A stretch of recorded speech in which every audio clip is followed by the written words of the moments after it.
There are 103 brand new commanders coming in Teenage Mutant Ninja Turtles, which is a third of the total number of cards in the entire set, which is absolutely wild. So in this video, we're going to check out all of them and rank them in an internet-friendly tier list. Starting at the very top is my personal favorites, the Cowabunga tier. These are cards that I personally like so much that either I'm going to be putting them in my paper collection, my personal deck list, or I'm going to be featuring them on the channel on Commander Clash or Deck Tech or what have you. Then we've got Great in the Command Zone. These are legendary creatures I think are better suited in the Command Zone rather than the 99. Then we've got Great in the 99. It's the opposite. These are legendaries that I think are better suited in the 99. Then we've got the Maybe tier with Anchovy Pizza, because I personally never had Anchovy Pizza before, so I'm not sure if it's good or not. Let me know in the comment section below, or I'm going to have to try it myself. And then finally, we've got the Garbage tier, which is now Cowabummer, which is spelt really weird, so let me fix it. Whatever, that's as good as it gets, I guess. This is just trash tier. These are cards that I just don't think are going to be good in Commander, and they were probably made for different purposes outside of Commander. We're starting alphabetically, so we kick things off with Agent Bishop, Man in Black. This is a 3-mana white legendary creature, human soldier. It's a 1/2. At the beginning of combat on your turn, put a +1/+1 counter on each of up to 2 target creatures. So Agent Bishop is just an efficient way of getting +1/+1 counters on your creatures. There's a lot of cards that care about you having +1/+1 counters on your creatures and giving you huge rewards. And this is one of the most mana efficient ways of doing so every single turn on up to 2 target creatures. Agent Bishop is basically a newer iteration of Luminarch Aspirant, which is a 2-drop. It's not legendary, but you can get it out a turn earlier, and it can only put a +1/+1 counter on up to 1 target creature you control, not up to 2. So for 1 more mana, you have to put 2 counters on up to 2 different creatures. That's a nice upgrade. That's worth the extra mana, and it's a legendary, so legendary synergies. It can even be a commander. However, if it's a commander, you're stuck to mono white, and I just feel like there's going to be more powerful and more interesting commanders to lead a mono white deck dealing with counters than Agent Bishop. It's not a bad option, but I feel like it's going to be just a really good playmaker in the 99 of decks as opposed to leading one. So Agent Bishop, if I can find you, there you are. I think you're great in the 99. Next up, we have one of many April O'Neils. This is April O'Neil Hacktivist. It's a 4-mana blue legendary creature, human scientist. It's a 1/5. At the beginning of your end step, draw a card for each card type among spells you've cast this turn. So the turn you cast her, at your end step, you've casted at least 1 creature spell, so you're going to be drawing at least 1 card on that turn. And if you're casting more card types in a single turn, if you're playing like an artifact creature spell, for example, you're going to be drawing 2 cards, 1 for artifact, 1 for creature.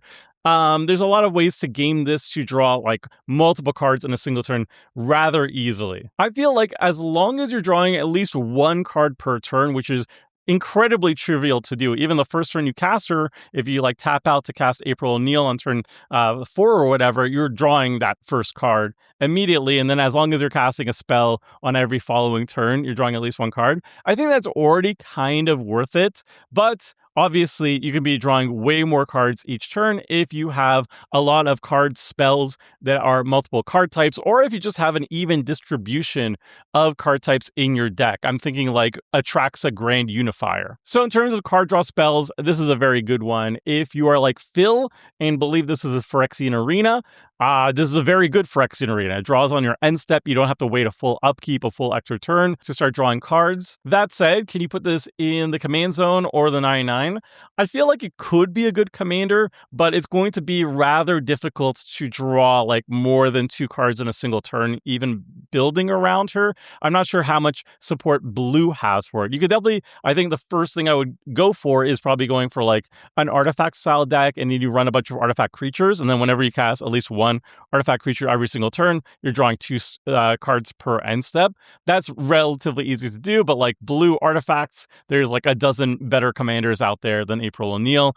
I think it's going to be better off in the 99 for decks that are really well suited to drawing like 3+ cards per turn with her. But like this is the type of card that like if you just have April O'Neil in your bulk pile or whatever, and you need some more card draw in a random blue deck, you can just throw her in and she's going to be pretty solid. So April O'Neil, I think great in the 99. The fact that she draws on end step instead of having to wait until the upkeep is the real thing that makes her amazing. Then we've got April O'Neil, Human Element. This is a 4-mana blue legendary creature human detective. It's a 2/5. Whenever a player casts an artifact, instant, or sorcery spell, you create a mutagen token. And mutagen tokens are a brand new type of token.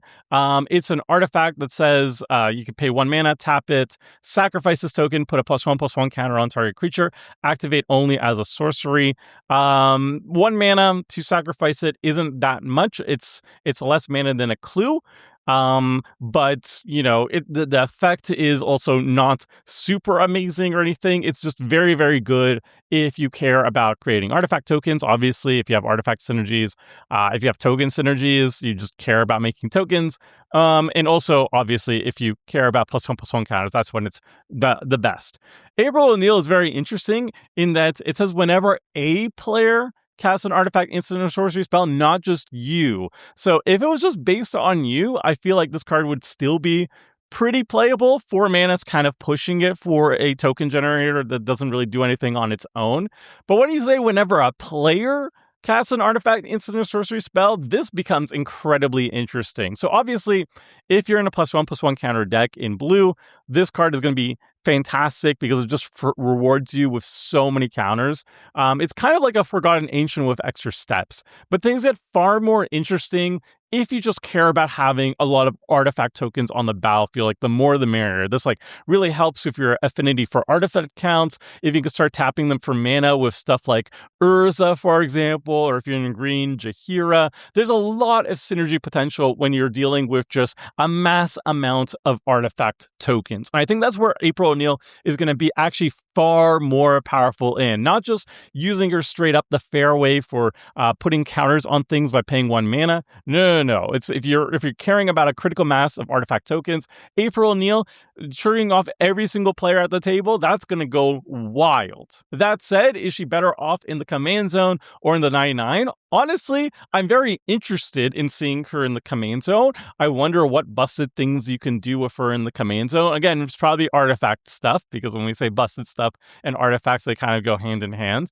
But I also think she's more likely to show up in the 99 of various decks. Like counters decks are going to like her, and then like I said, the artifact token decks that have access to more colors are going to like her too. So this April O'Neil is incredibly exciting to me. Perhaps the most exciting. I don't know if there's a personal deck that I have that I would run her in. Maybe Tetsun, but my Tetsun deck cares about artifact tokens, but cares specifically about artifact token creatures. Not so much non-token creatures. So I don't know if there's any homes for it in my own paper collection, but it's a very powerful card and a very exciting one. Then we've got the common April O'Neil. It's just a 2-drop, 2/2. It scries 2, and then it can be blocked by creatures with power 3 or greater. And just a very quick side rant here. I was kind of excited for drafting this set, Teenage Mutant Ninja Turtles, a standard set.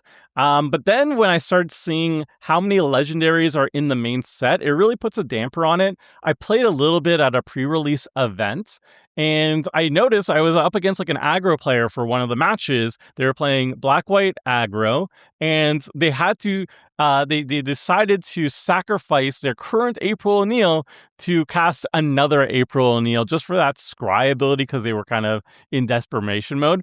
And that's kind of the problem with commons that are legendaries, especially when they're low drops. If they're like 6 drops or whatever, that's less of an issue. But like when you're trying to curve out and there's such a high concentration of legendaries in your deck, that's when it's going to be a real issue. So I really don't like the fact that we have legendary commons in terms of like draft playability, especially when they're low on the curve, especially when they look like they're good aggro cards and they're very easy to get multiples in the same deck. So I really don't like that design choice. I understand that this was made, for various other factors outside of draft, why they had commons versions of the most popular characters. I totally get that.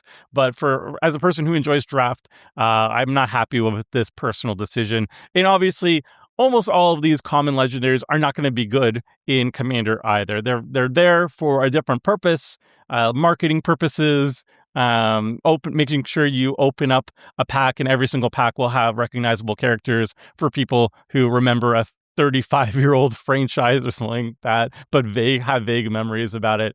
So yeah, I'm not a fan of this. I just wanted to make a mention, and obviously I don't have to talk too much about the cards themselves because almost all of them are not made for Commander. So this April is in the Cowabunga tier. Most commons are going to be over here, and it's just a shame for me because I didn't really like Lorien Eclipsed as a draft set either. It looks very on rails, like you just basically choose the creature type that you've opened cards in and you just pick everything that matches the creature type, and it's just too on rails for me. So I was hoping for something else, and now I have to wait longer and hope that Strixhaven has a good draft set. The next April O'Neil is one with the partner character select mechanic. So this is a new spin-off on the partner mechanic.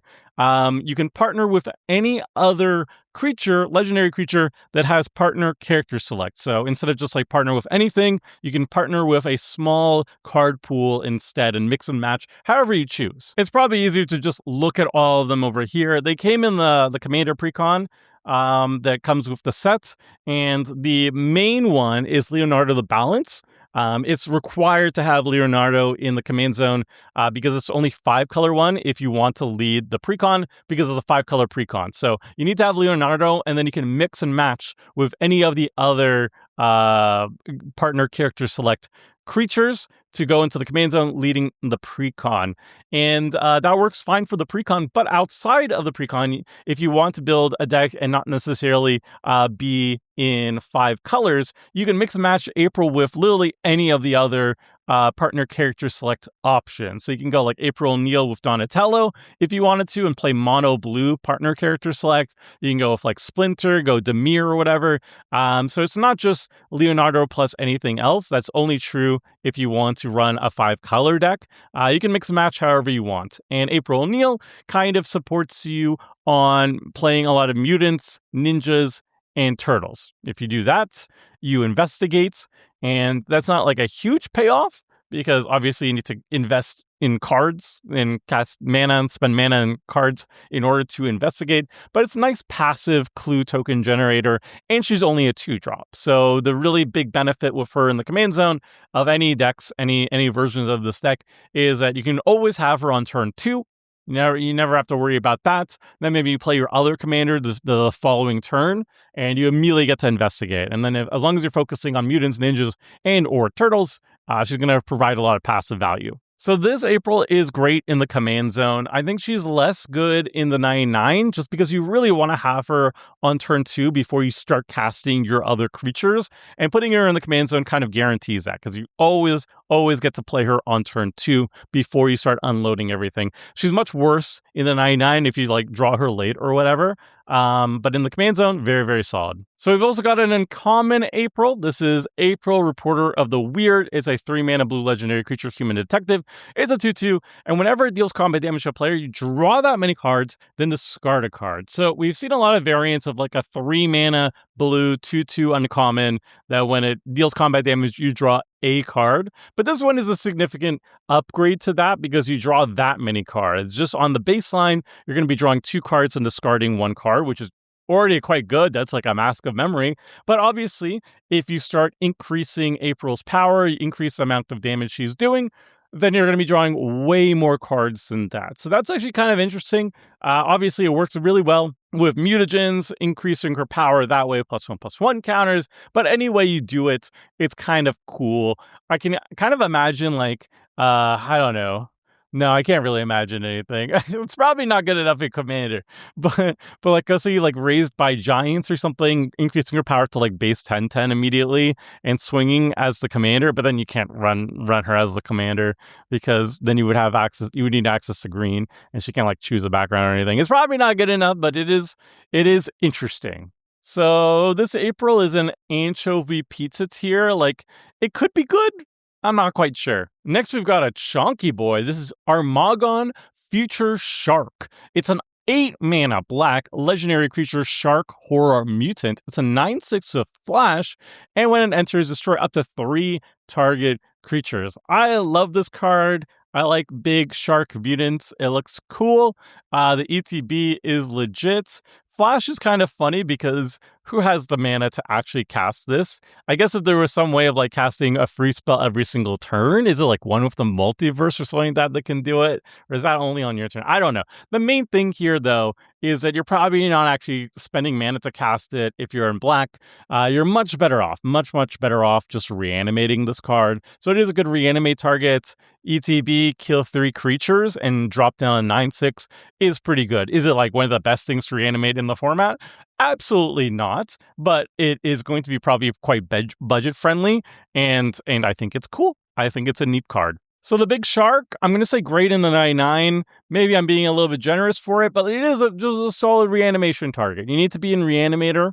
You need to be able to just reanimate an 8-drop very consistently and like self-mill the 8-drop very consistently. But if you can check all those boxes, I think it's a fun one. Next, we've got Baxter Fly in the Ointment. This is a 4-mana blue legendary creature, insect mutant scientist. It's a 2/2. When it enters or attacks, each creature you control with a counter on it gains flying until end of turn. And whenever you draw a card, put a +1/+1 counter on Baxter. So it just gives some flying, conditional flying to your counter's deck, and it grows slowly over time by itself. Is that worthwhile for a 4-drop in Commander? A self-growing threat that gives itself evasion, your other creature's evasion and counters decks? I don't know, it's fine. It's fine. It's not like super exciting or anything, but it is fine. This one's a maybe for me. Like, if it was putting counters on other creatures you control, then I'd be far more excited about this, because that would be like the engine that starts everything else and helps all the other payoffs. But this is just kind of like a payoff. It's an okay one. So it's in the maybe tier. Next, we've got an uncommon Baxter Stockman. It's a 5-mana Izzet legendary creature. Human scientist is a 3/3. When it enters, create a 1/1 colorless robot artifact creature token. At the beginning of combat on your turn, target artifact creature you control gets +3/+0 and gains first strike and vigilance until end of turn. This seems good in limited, if limited is any good, which I am very doubtful of. But in Commander, this just does not do enough. Artifacts are notoriously a busted archetype, and running this would be pretty digging deep in terms of the bulk cards. And there's a lot of better bulk cards for artifacts to go wild with. This one's definitely a cower bummer. Now, Bebop and Rocksteady was a fun one. I got to play it a couple times in both a pre-release event and in Chaos Draft, and I had a lot of fun with it, but I'm curious about it in Commander. So anyway, it's Bebop and Rocksteady. It's a 3-mana hybrid Golgari, legendary creature, Boar Rhino Mutant. It's a 7/5, which is very large for a 3-drop, but the downside is whenever it attacks or blocks, sacrifice a permanent unless you discard a card. So the way I see Bebop and Rocksteady is, obviously a 7/5 for 3 mana is still very, very good. At least in 2026, maybe in 2030 doesn't cut it anymore. The drawback, though, is the interesting part. If you don't have any deck that cares about sacrificing or cares about discarding, then the drawback is absolutely not worth it. You know, a 3-mana 7/5, like whatever, there's other ways of getting big creatures. However, if you could turn that sacrifice permanent thing or discard a card thing into an upside, like if you're in a Madness deck, a Mayhem deck, this can be a cool way of triggering that. Or if you just need more sack outlets, this is a cool way of doing that too. Or if you don't care about the attacking or blocking at all, like if you just want a 7/5 3-drop for various reasons, like you're just sacrificing it to draw cards equal to its power or something like that, then Bebop and Rocksteady becomes far more interesting. I can think of it as actually being quite good in the Gitrog Ravenous Ride, because again, you're not interested in actually attacking with this thing or caring about its downside at all. You're just sacrificing it for value, and you just care about the mana efficiency of a big body. So I think it has a lot of homes, and that's making it a very interesting design. Like, obviously, it's not very good on its own, but then there's a lot of ways of actually utilizing it. So Bebop Rocksteady, definitely great in the 99. It's a very fun one. Next, we have another partner pairing that's coming in the Commander Precon. This is Bebop Skull and Crossbones. It's a black legendary creature, Boar Mutant. It's a 2/1, and it partners with Rocksteady Mutant Marauder, which we're going to talk about in a second. But this card, 2 mana, black, 2/1, death touch. Whenever it deals combat damage to a player, you draw X cards, where X is the number of counters on Bebop. If you do, lose X life. And the partner that it's going with is, oh my, there's different colors for it. Whatever, we're going to look at this one, the weird 8-bit one. Neat. Rocksteady is Mutant Marauder, is a 3-mana green legendary creature, Rhino Mutant. It's a 3/3 as trample. Whenever another non-token creature you control enters, put a +1/+1 counter on target creature. So the idea here is that if you have them as a partner pairing, you play Rocksteady, you play a bunch of creatures, you put those counters onto Bebop, and then Bebop gets to deal combat damage to a player, and you draw more cards. The more counters you have on Bebop, the more damage it's going to do, +1/+1 counters, and also the more cards you're drawing in return. So it's a very easy, like Golgari counters matters / creature heavy deck. You play a bunch of non-creatures, you load up on counters on Bebop, and you start smashing face while drawing cards. Notably, Bebop doesn't have any evasion of its own, but it is just a 2-drop, right? It's a 2-drop, so you can't really expect that much from it. It does have a death touch, which is a little bit funky. Maybe we can do some cool things with the death touch part. But yeah, it is a very functionable, good partner pairing. It's a 2-drop and a 3-drop put together. They give you access to 2 different colors, and they give you access to not only more smashy damage, +1/+1 counters, but also card draw in the command zone. And I think that's a very strong pairing. So Bebop and Rocksteady, I think you are both very solid. Oh my god, there's so many of them though. Oh my god, we're gonna have to pick up the pace. But anywho, I think they're a fun partner pairing in the command zone and quite strong too. Next, we've got Bebop, Warthog Warrior. This is just a common version of this creature. Legendary creature, Boar Mutant Warrior. It's a 5/4 with Menace. Rhinos you control have Menace. That's interesting. And a Swamp Cycling of 2.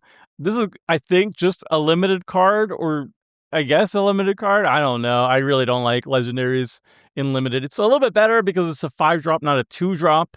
So having like multiples is not the worst, and you probably don't really want more than 1 or 2 of these in your deck anyway. Cute that it works with like Rocksteady or whatever, it gives them Menace. But yeah, not very good in Commander. So Bebop, yeah, that's a cow bummer for me, dog. Next, we've got a whole bunch of Casey Jones. The first one is Casey Jones, Asphalt Hooligan. It's a 3-mana red legendary creature. Human Berserker is a 2/2 of double strike, and you can pay 4 mana, double Casey Jones power until end of turn. Any player may activate this ability. I really like the any player part. It can be really fun in like a 2-headed giant event or a 2v2 event.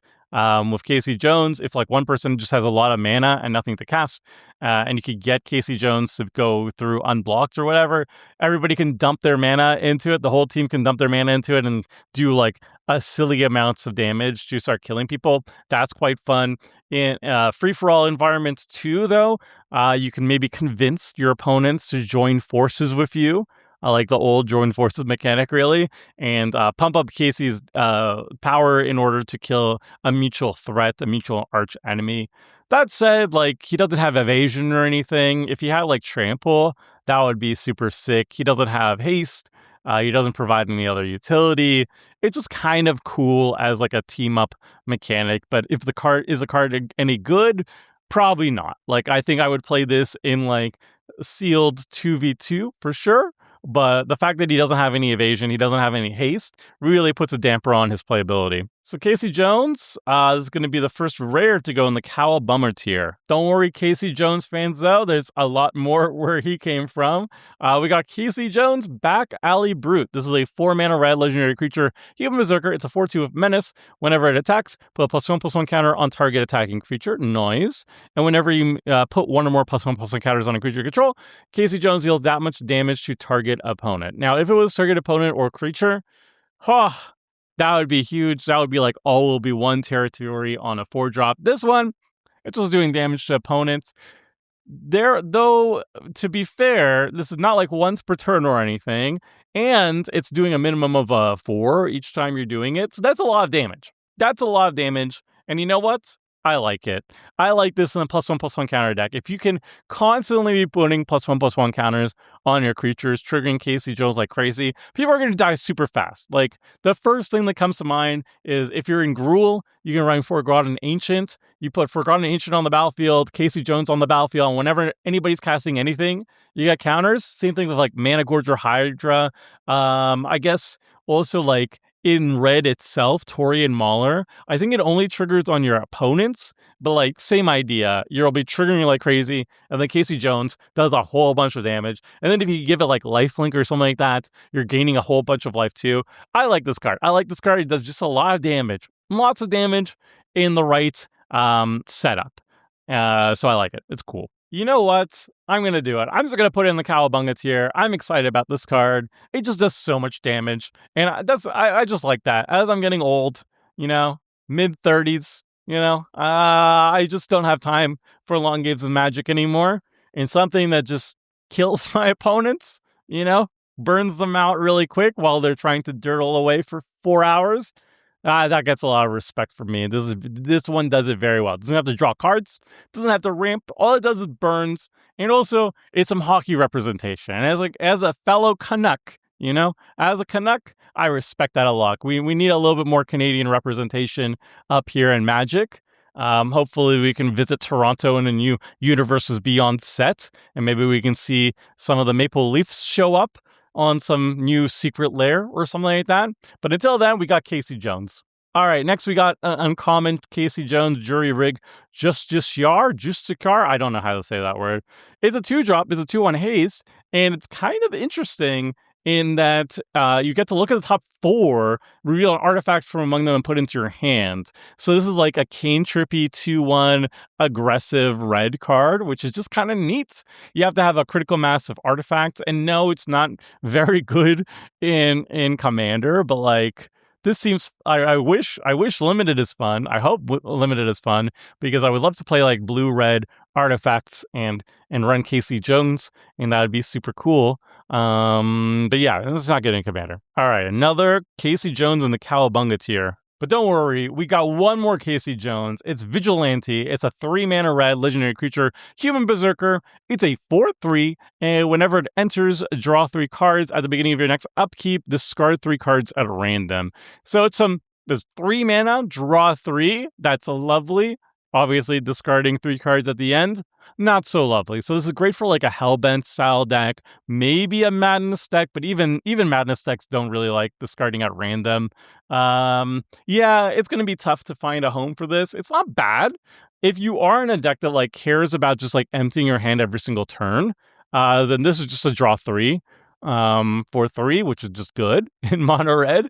But yeah, I can't think of a home specifically for this type of card yet. So Casey Jones, this is an anchovy pizza tier. Like, it has good things going on. I just don't know where I would put it. Then we've got our first team-up card with all the main characters to get more of the main characters in every single pack. So when you open up a pack, you're going to see the characters you remember from 35 years ago. And this is the first one. It's Casey and Raph Hotheads. It's a 5-mana red legendary creature, mutant ninja human turtle. Wow, that's a lot of creature types that they managed to fit in there. It's a 4/4, and when they enter, choose one or both. Each mode must target a different player. I think that's cool. So the first mode, target player exiles the top card of the library until the player's next end step. They may play that card without paying its mana cost, and then target player creates 2 treasure tokens. So this works again very, very well in like a 2v2 environment where you could target yourself with one of the modes and your partner with one of the modes too. So then it's just like huge upsides.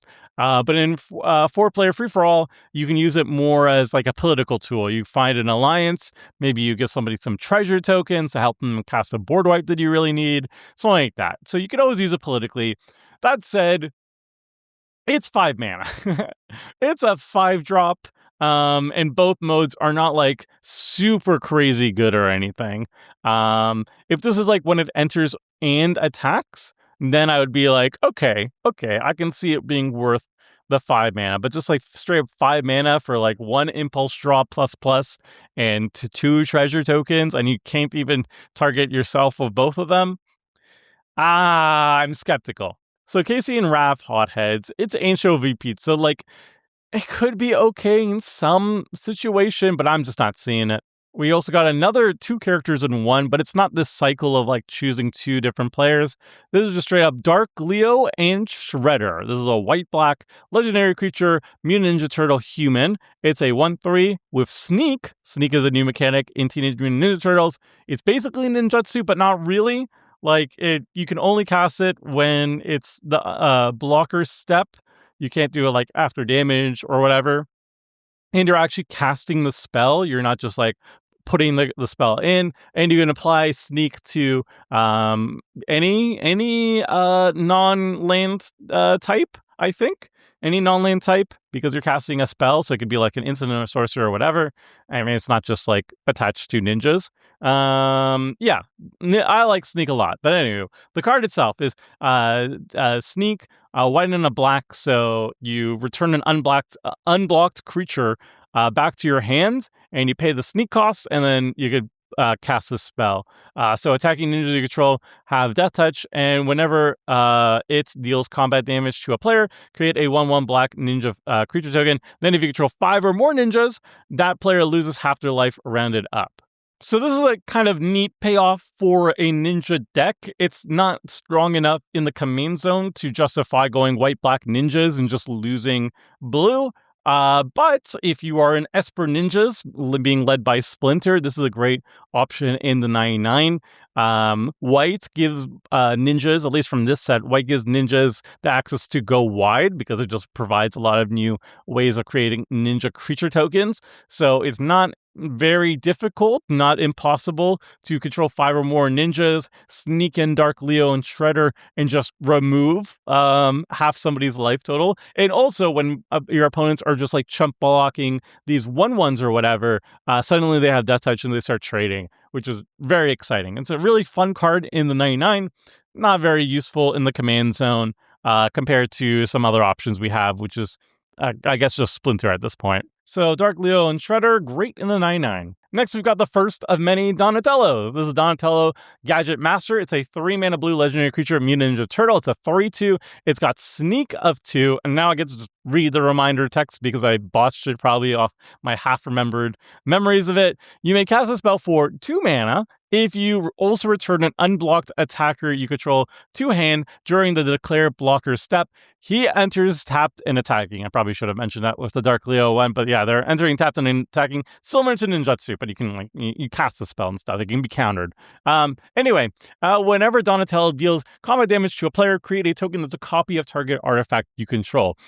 So if you're in like an aggressive-y style artifact deck, Donatello is a cute, sneaky way of starting to copy your artifacts. They don't have to be tokens themselves, but you can make tokens of the artifacts you control. And obviously, like the bigger and flashier your artifacts, the more exciting this ability becomes. You know, like if you have a portal to Phyrexia on the battlefield and you copy that, that feels very good. That feels very nice. So yeah, it's up to you to figure out how good your artifacts are, if they're worth copying, and if they're worth sneaking in Donatello to do so. But in the right home, he's going to do absolutely fine. Is he good in the command zone or the 99? I feel he's probably better off in the 99. I feel like Sneak loses a lot of its luster if it's in the command zone, because then people just know it can come. And I think Sneak is better when there's the element of surprise. So this Donatello, great in the 99 for very specific artifact decks. Next is Donatello Mutant Mechanic. It's a 4-mana blue legendary creature, Mutant Ninja Turtle. It's a 3/5. You can tap it, put 3 +1/+1 counters on target artifact you control. If it isn't a creature, it becomes a 0/0 robot creature in addition to its other types. Activate only as a sorcery. Whenever an artifact you control is put into the graveyard from the battlefield, if it has counters on it, put those counters on up to 1 target artifact or creature you control. I feel like there can be combos of this. I'm not quite sure what the combos are, but it reads like combos, you know? It reads like combos to me. I'm not quite sure. The tap ability by itself is like whatever. It just makes your other creatures into 3/3s, your artifacts into 3/3s, which is like not like super interesting on its own. Yeah, I don't know. It's fine. This is definitely like an anchovy pizza. Like, I'm sure there are homes for it, but I just, off the top of my head, recording this right now, I can't think of any. Next, we've got Donatello Rad Scientist. This is a 6-mana blue legendary creature, Mutant Ninja Turtle. It's a 5/6 with vigilance, and whenever it enters, tap up to 3 target creatures your opponents control, put a stun counter on each of them. I mean, tapping down 3 creatures, stunning them, is a pretty cool effect, and it's a 5/6 of vigilance, but 6 mana is a whole lot. 6 mana is a ton, and I feel like there's just probably better ETB creatures that can kind of disrupt your opponent's game plan that aren't 6 mana. So I'm going to say nah on this one. I feel like this one, it has some potential. Like if you give it haste or something, you have a lightning grease on the battlefield, then it's like tapping down 3 things and hitting somebody for 5. And it's a good blocker, so it's like a maybe. It's an anchovy pizza for me, actually. Okay, for the sake of speed, we're not going to read all the ones that I think are bad. There's another one that I think is like more for limited or something. Just a 3-drop that whenever you're playing artifacts, it grows. It's a 3-mana 2/2 flyer that grows. It's like, it's fine, but not good in Commander. So we're skipping it. And we're skipping it because I'm seeing it's like 40 minutes recording time already. So this video is going to be super long if I talk about every single card. Next is another partner pairing, but they're not like the one where you choose 2 different modes for 2 different people. This is just they're pairing up and doing things both characters kind of overlap with. So this is Dawn and Leo, Problem Solvers. It's a 5-mana hybrid Azorius legendary creature.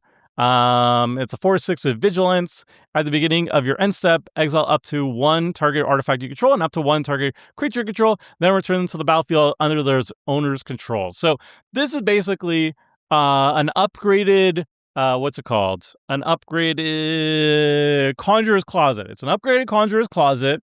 It's a 5-drop that can blink up to 2 things per end step instead of just 1. It's also not limited to just creatures.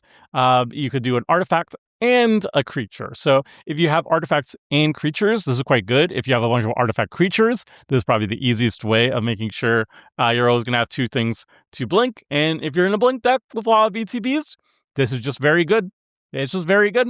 Is it better as a commander or as part of the 99? It's good at both. The fact that you need to have artifacts and creatures might make it just better suited in the command zone so you can actually build around it more properly. But even if you're blinking 1 creature a turn, that's fine. That's a Conjurer's Closet. That's acceptable.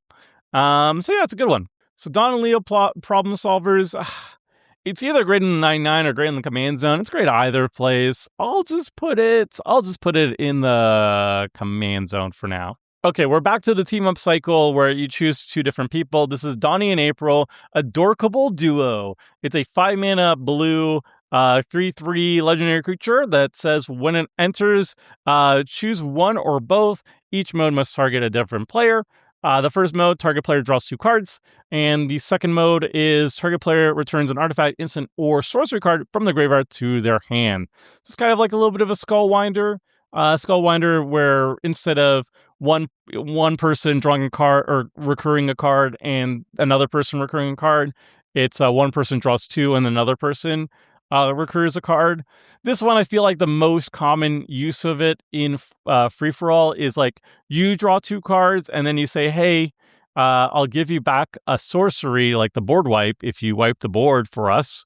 And they'll probably say yes, and that's good. Still, the problem is it's 5 mana. The 5 mana is a lot. If this was an attack trigger and enters trigger, I'd be down, but 5 mana it's a ton of mana. So this team up is another anchovy pizza for me. Like, it could be good. I don't know. Probably not, though. Okay, next we got another hybrid team up, so it's not the ones where you choose 2 people.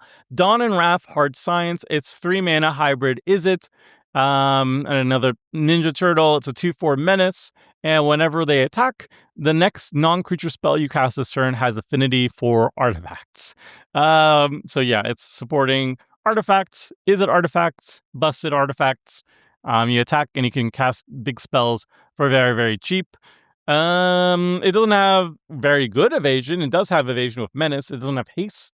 But, you know, if you have a bunch of artifacts on the battlefield and you attack and then you start casting Eldrazi Titans or stuff like that, that could be fun. I don't know. Is it good enough in the command zone or part of the 99? I feel like it actually is better off in the command zone because then you can like focus on giving this haste and maybe extra combats and do other things like that. I don't know. Maybe not extra combats. That doesn't make sense. But extra turns. You just chain together extra turns and you keep attacking and casting like time stretches and stuff. I'm a monster. Don't listen to me. But yeah, it's a strong effect. I think it's a build around though. Next we got General Trag, Heart of Stone. Does a 5-drop 4/3 artifact creature trample. When an ETBs, you sacrifice another artifact. When you do, you deal 4 damage to target creature. It's just not good enough in Commander, I don't think. Like if you're in like a very specific budget brew where you have like sacrificial things you want to sacrifice artifact wise, then this is like fine, but it's still 5 mana. So yeah, no. This one's another cowabummer for me. Okay, Genghis Frog isn't uncommon that I can get behind. It's a 2-mana Simic, 1/3 Trampley Mutant Frog Rogue, and whenever it or another mutant you control enters, create a mutagen token. So if you are in a deck that is dedicated towards casting mutants or blinking mutants or whatever, making a bunch of mutagen tokens is a worthy payoff on a 2-drop. Like it's going to just make a lot of them very efficiently. Is it good enough for the command zone? Well, maybe if there's no better muted commanders, and there are, then it would be fine in the command zone, but it's probably just better off in the 99. Not great, but it is fine. This one's another anchovy pizza. Like, it's fine. It's not going to do anything crazy, but it's fine. Next up, we have a little mini Nyxbloom Ancient that's legendary. It's Ground Chuck and Dirtbag. It's a 6-mana green, 8/8 trampling Oxmole mutant. Whenever you tap a land for mana, you add an additional green. It's a mana doubler. It's a mana doubler on the top end. So it's kind of like a mana reflection. It's a legendary creature. It's fine. It's fine. I don't think I would put this in the command zone. Then there's more interesting green creatures to put in the command zone. But sometimes you just want to double mana. And this will get you there. 6 mana ain't cheap, but like doubling all your mana, if your deck wants that, this will do it. It's also an 8/8 trampler, so that's not bad either. It's a really great target for your like Return of the Wild Speaker or whatever to draw 8 cards very trivially. And also it has trample, so like if you double the damage or something, people die. Yeah, it's a fun one. Just big green mana, and it does it quite well. Better than the 9/9. Next we have everyone's least favorite legendary creature according to Reddit, I guess. Heroes in a Half Shell, or rather, Heroes in a Slop Shell. It's a 5-mana Wooburg legendary creature, Mutant Ninja Turtle. It's a 5/5.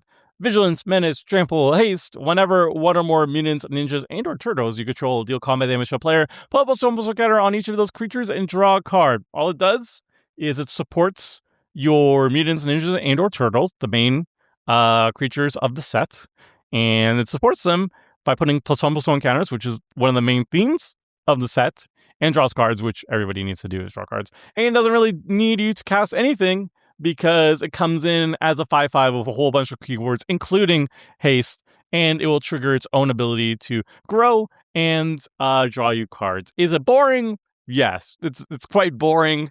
It does everything for you in 5 colors, it is boring. It's not an interesting design. But Wizards of the Coast has decided that they need 5 color commanders for all universes beyond, so you can all put all your cards in the same deck.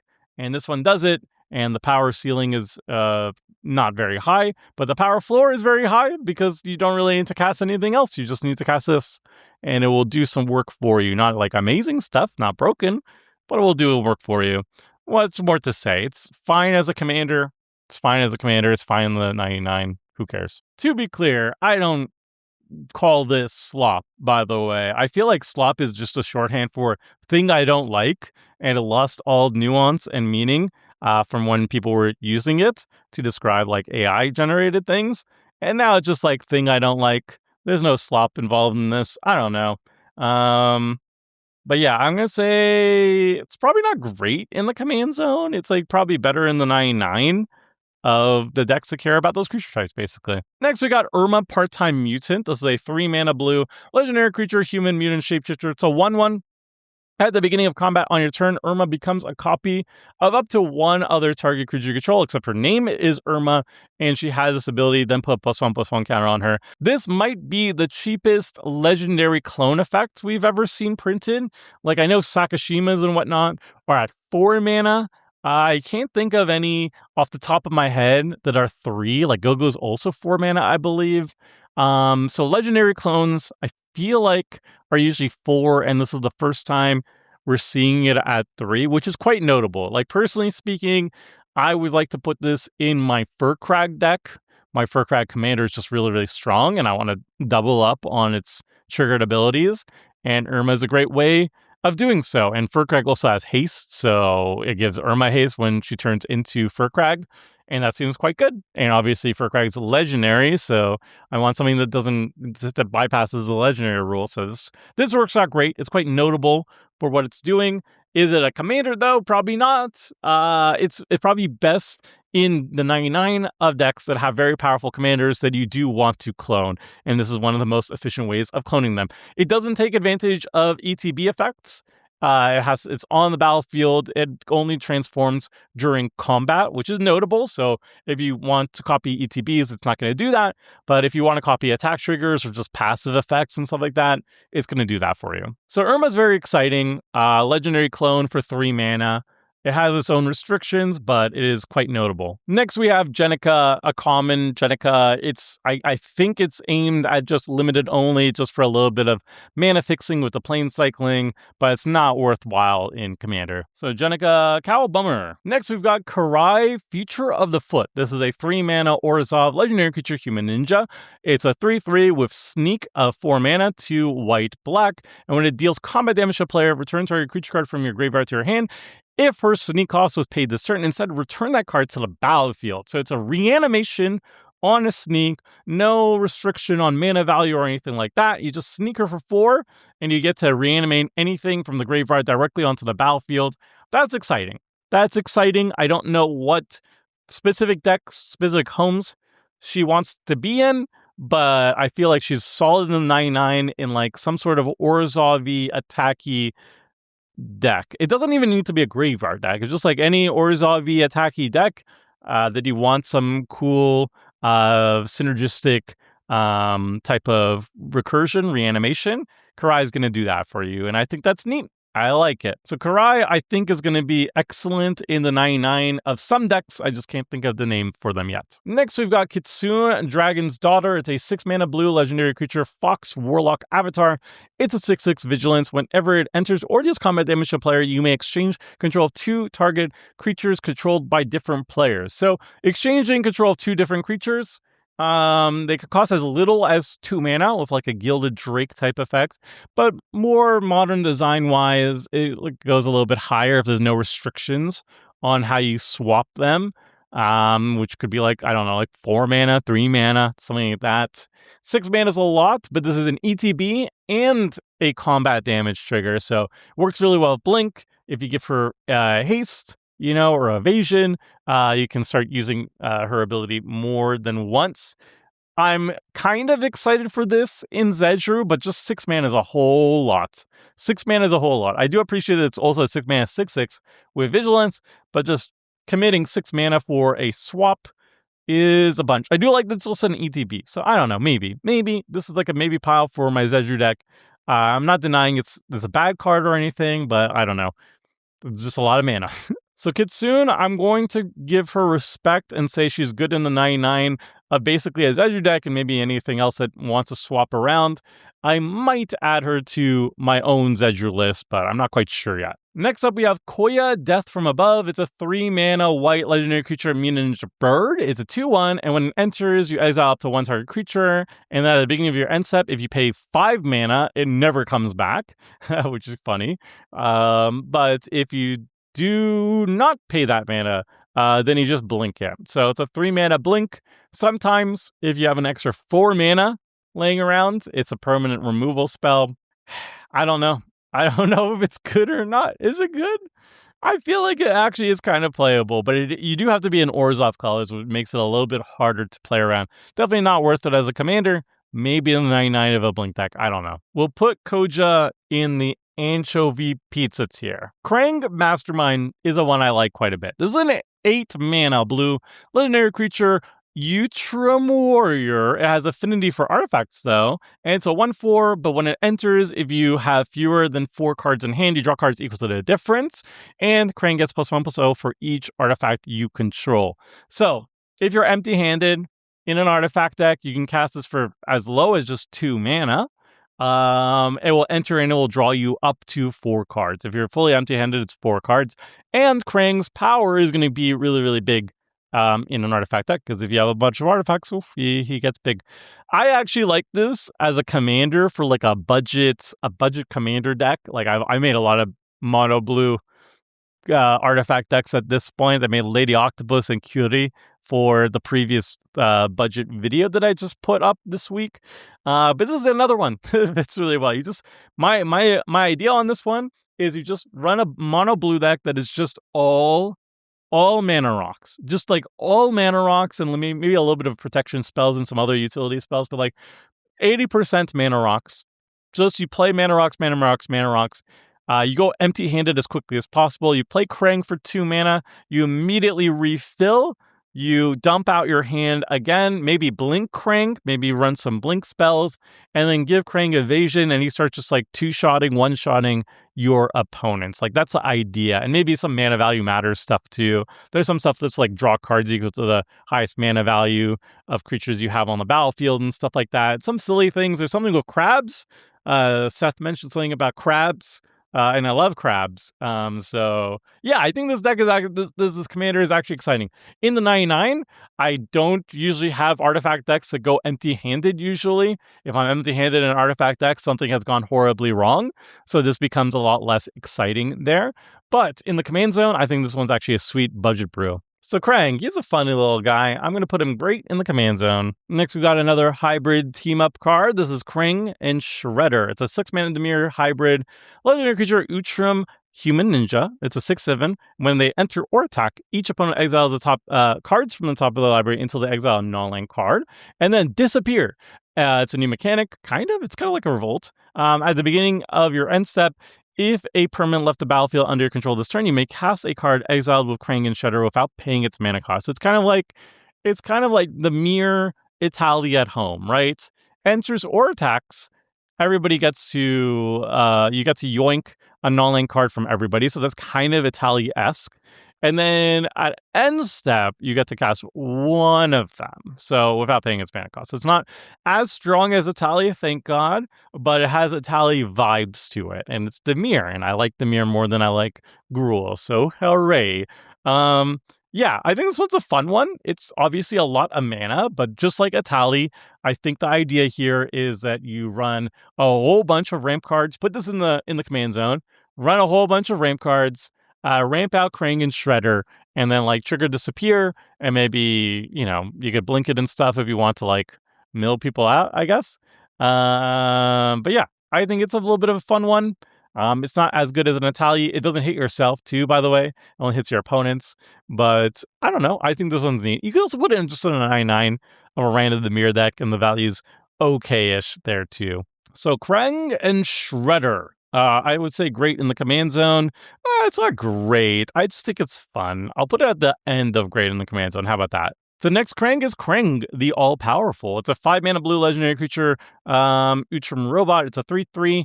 If a human drawing a card causes a triggered ability of a permanent you control to trigger, that ability triggers an additional time. So it's Panarmarcon for draw trigger abilities. So your Fairy Mastermind, for example, when your opponents are drawing their second card, you get to draw a card, well, you get to draw another one.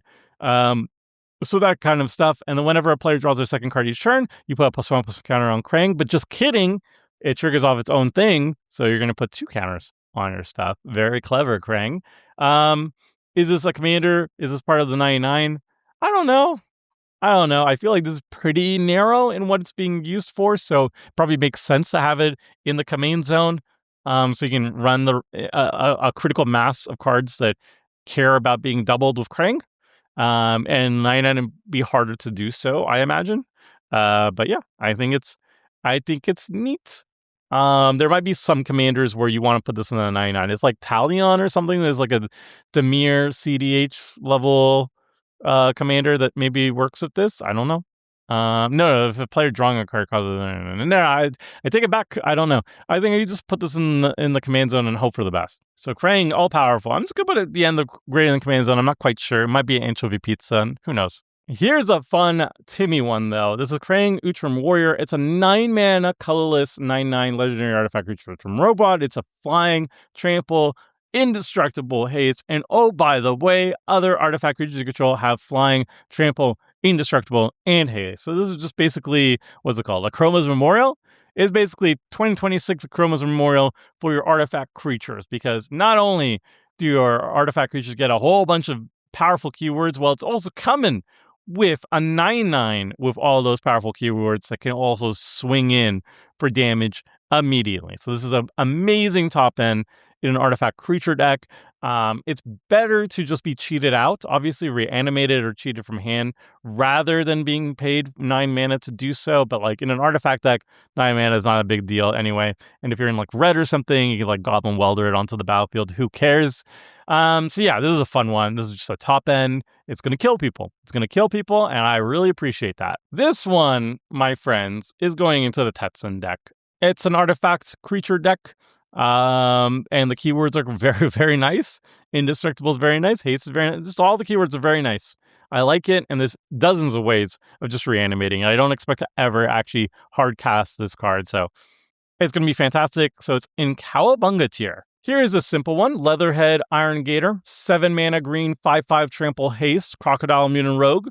Whenever it attacks, you put 2+1/+1 counters on each creature you control. I like it. I like how short and sweet the ability is.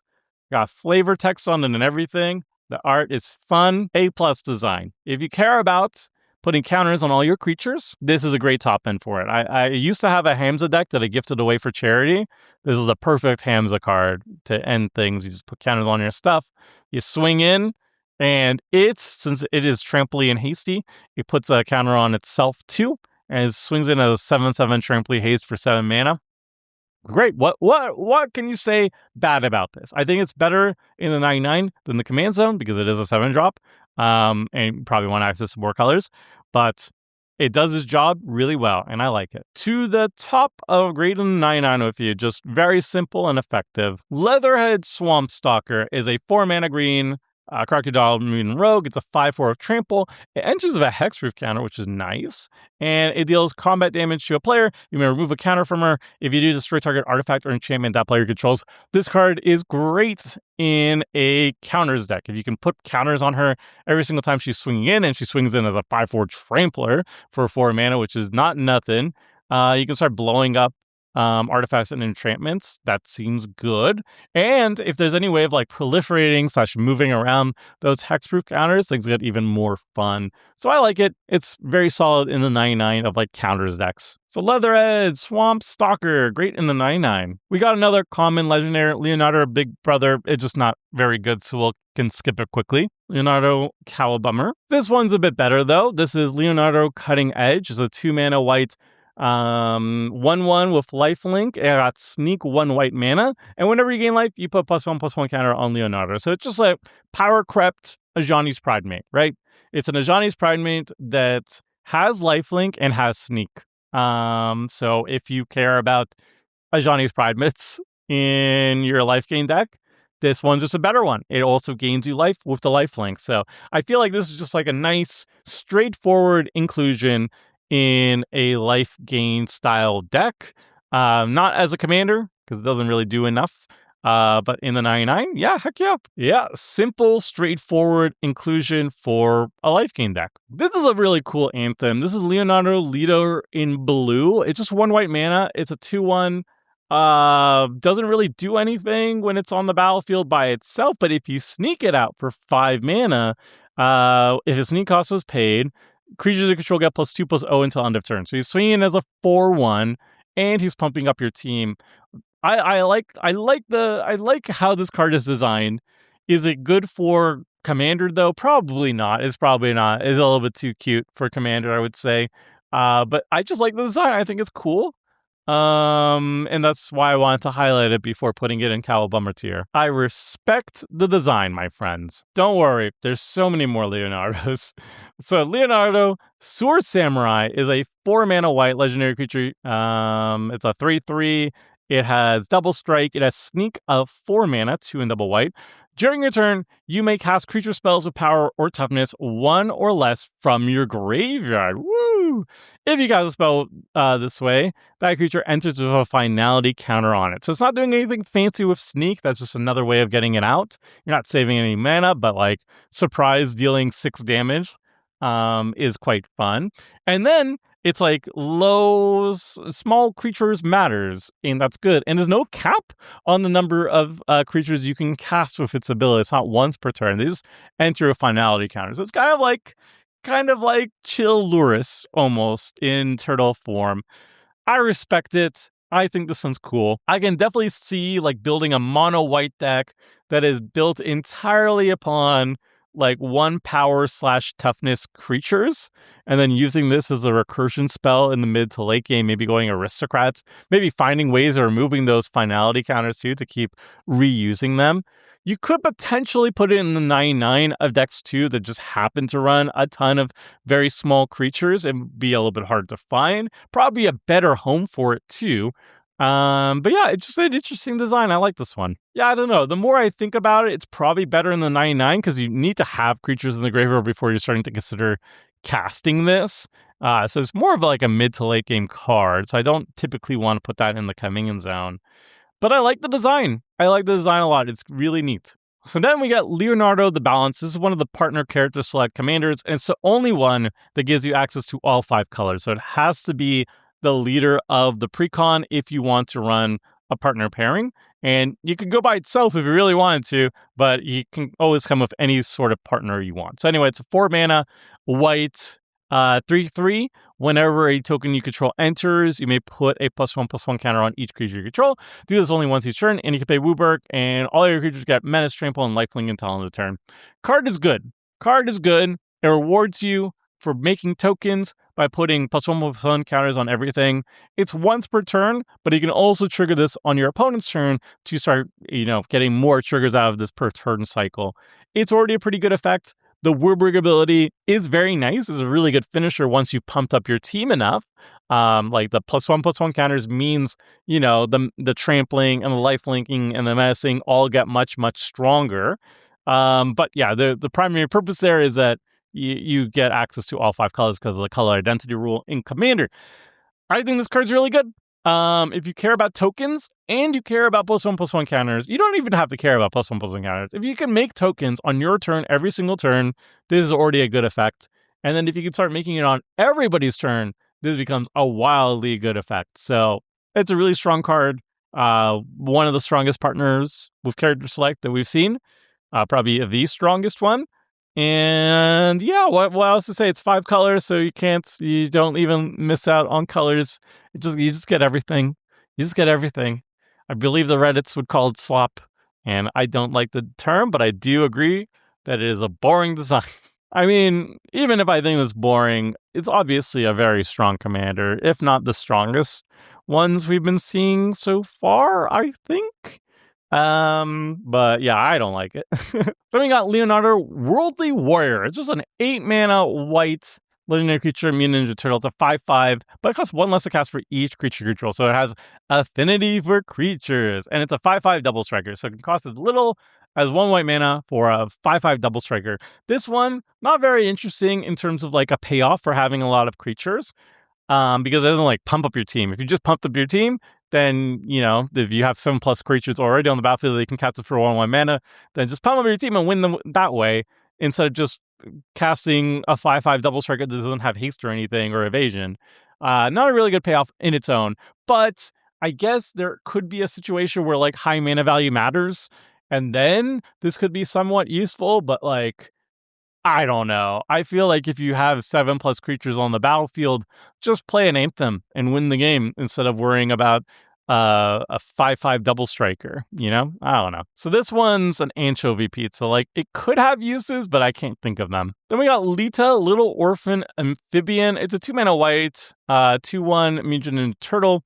It's got Alliance, which is a new mechanic. No, is it a new mechanic? I'm not quite sure. Anyway, whenever another creature you control enters, choose one that hasn't been chosen this turn. Put a counter on Lita, create a food, or scry one. None of these are like particularly super awesome or anything.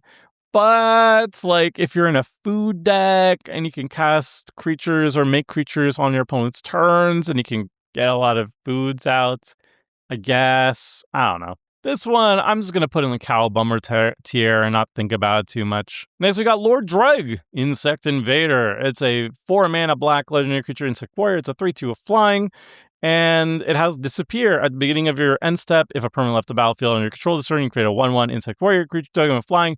Pay 4 mana, 3 and a green, sacrifice a token, draw a card. If you're like really desperate for playables in your insect deck, then you can throw in Lord Dreg in the 99 and he'll have some amount of value, but you have to be very desperate. Like, it's not a very good card. I feel like maybe it will make it in an insect deck. Maybe. But hopefully not for long. Yeah. This is another Cowl Bummer. It might still make the cut for insect decks, but I hope not. This is a pretty cool one. This is Madame Null Power Broker. It's a 3-mana black legendary creature demon advisor. It's a 1/3 with Death Touch. And whenever another creature control enters, you may pay life equal to its power. If you do, you put that many +1/+1 counters on it. So just a really great way of getting counters on all your creatures outside of like white and green, which are usually the two ones that do this very easily, green being the best at it.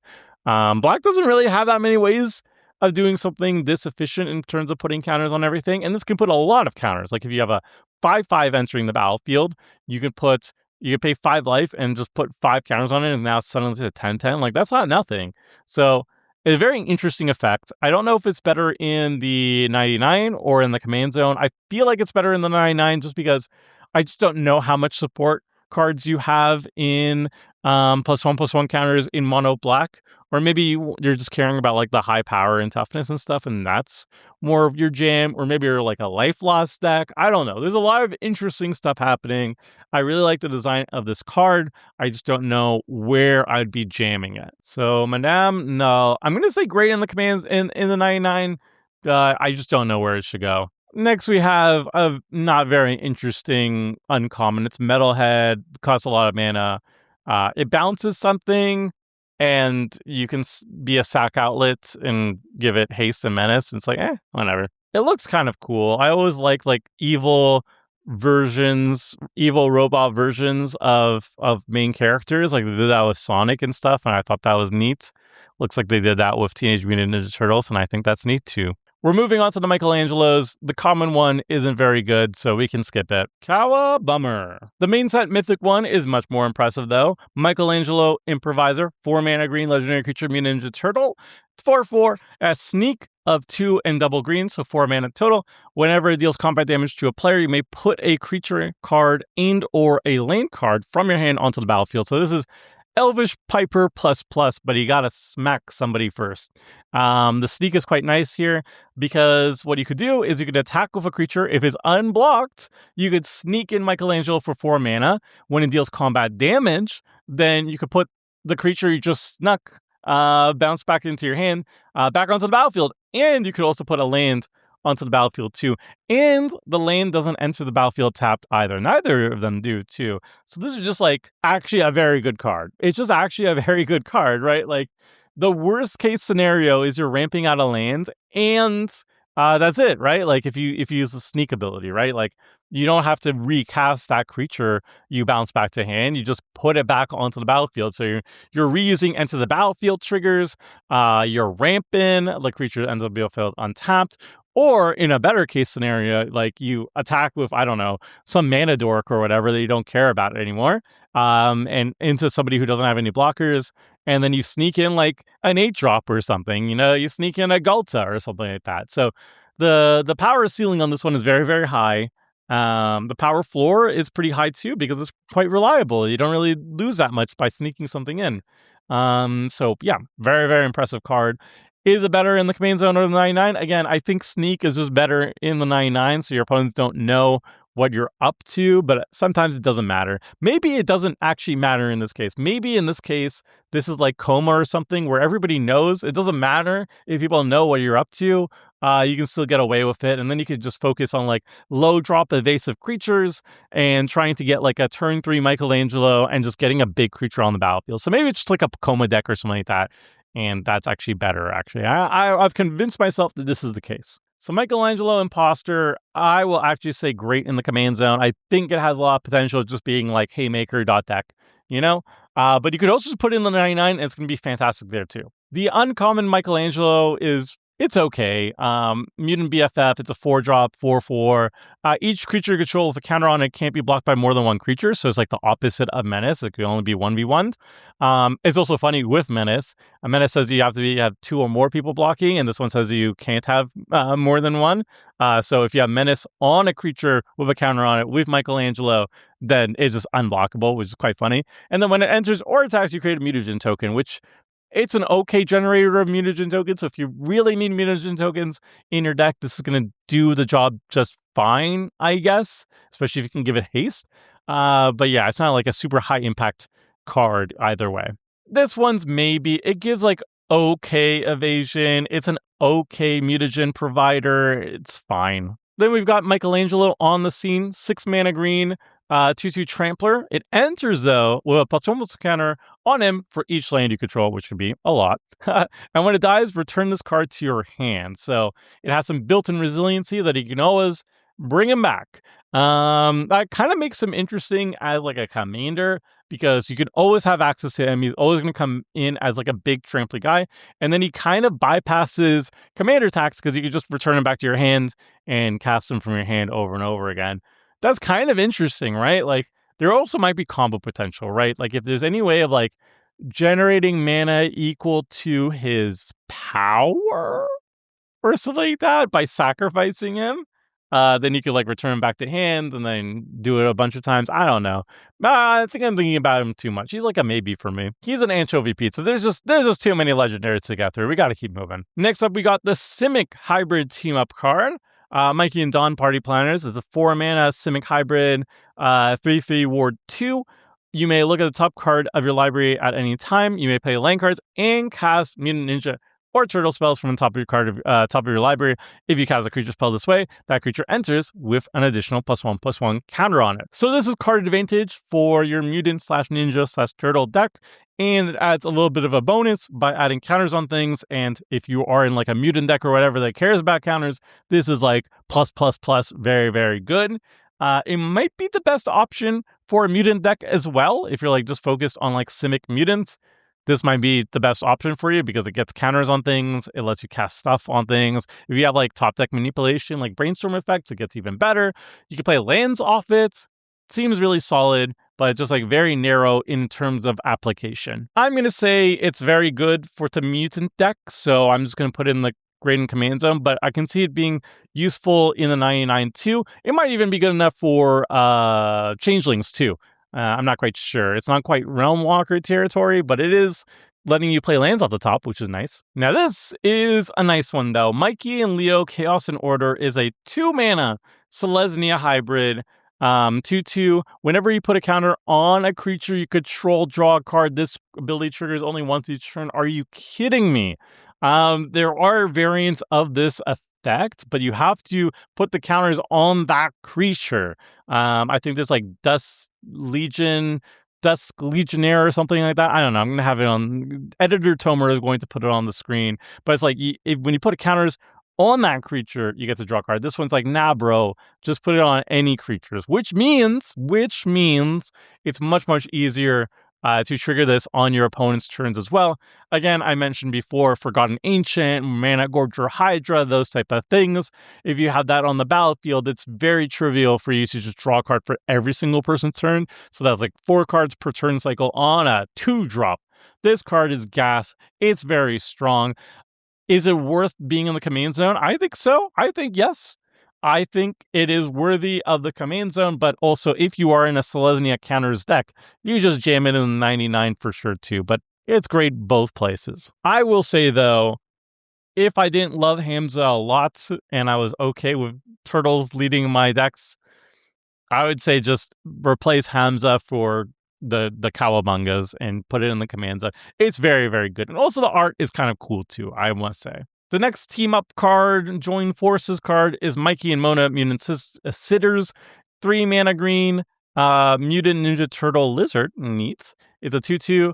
When they enter, choose one or both. Each mode must target a different player. Target player chooses a creature they control and puts 2+1+ counter counters on it. Target player returns a creature or lane card from the graveyard to their hand. Again, it's pretty low impact, and if it just had an attack trigger with the enter trigger, I would be totally on board. 3 mana, though, is pretty cheap for this effect, but still, it's just the impact is too low for me.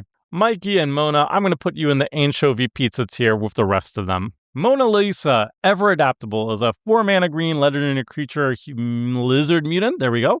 It's a 4/4. Wow, for 4. Whenever a player casts a creature spell, you create a mutagen token. Are you kidding me? That's good.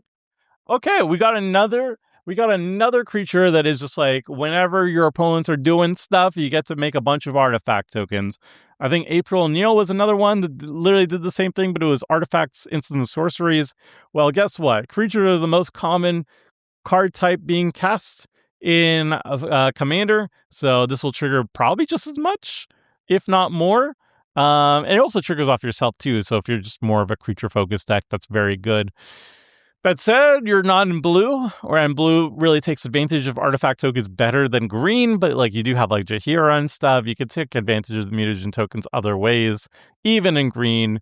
I think it's better in the 99 than the command zone, just because it's more restrictive on what you can do with it, but it is incredibly impressive. This is going to poop out mutagen tokens left and right.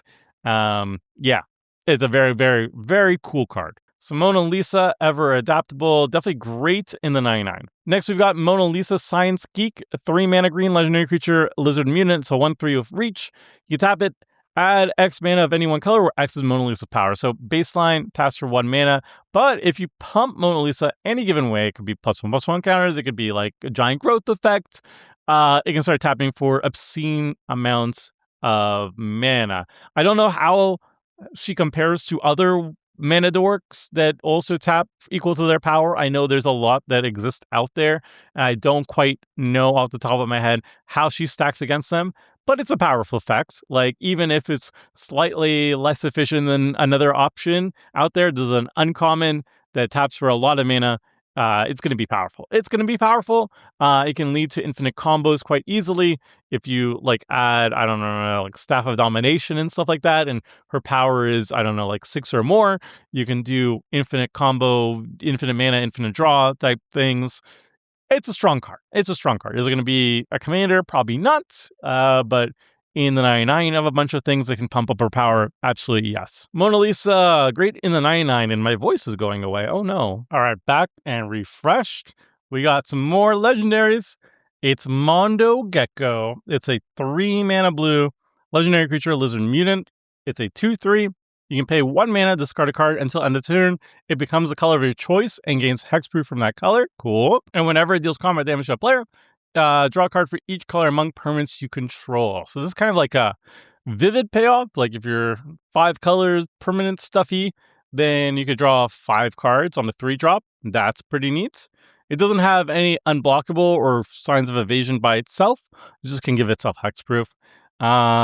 So it's kind of neat. It's a lot of work to draw some 5 cards, but, you know, every single time you're dealing combat damage, drawing 5, potentially, in the best case scenario, seems all right. Maybe good enough for the Vivid deck. Maybe good enough for, there's like a hybrid Simic thing from Lorwyn Eclipse that I'm thinking about that this probably fits well with. Yeah, that's probably it. Oh boy, there's still so many legendaries. Maybe I need to finish this video another time. Oh my god. I'm gonna say anchovy pizza. It seemed like a lot of work to draw some cards, but yeah, I don't know. Next is Mutagen Man, Living Ooze, and oh my god, that is some body horror artwork right there. Ugh.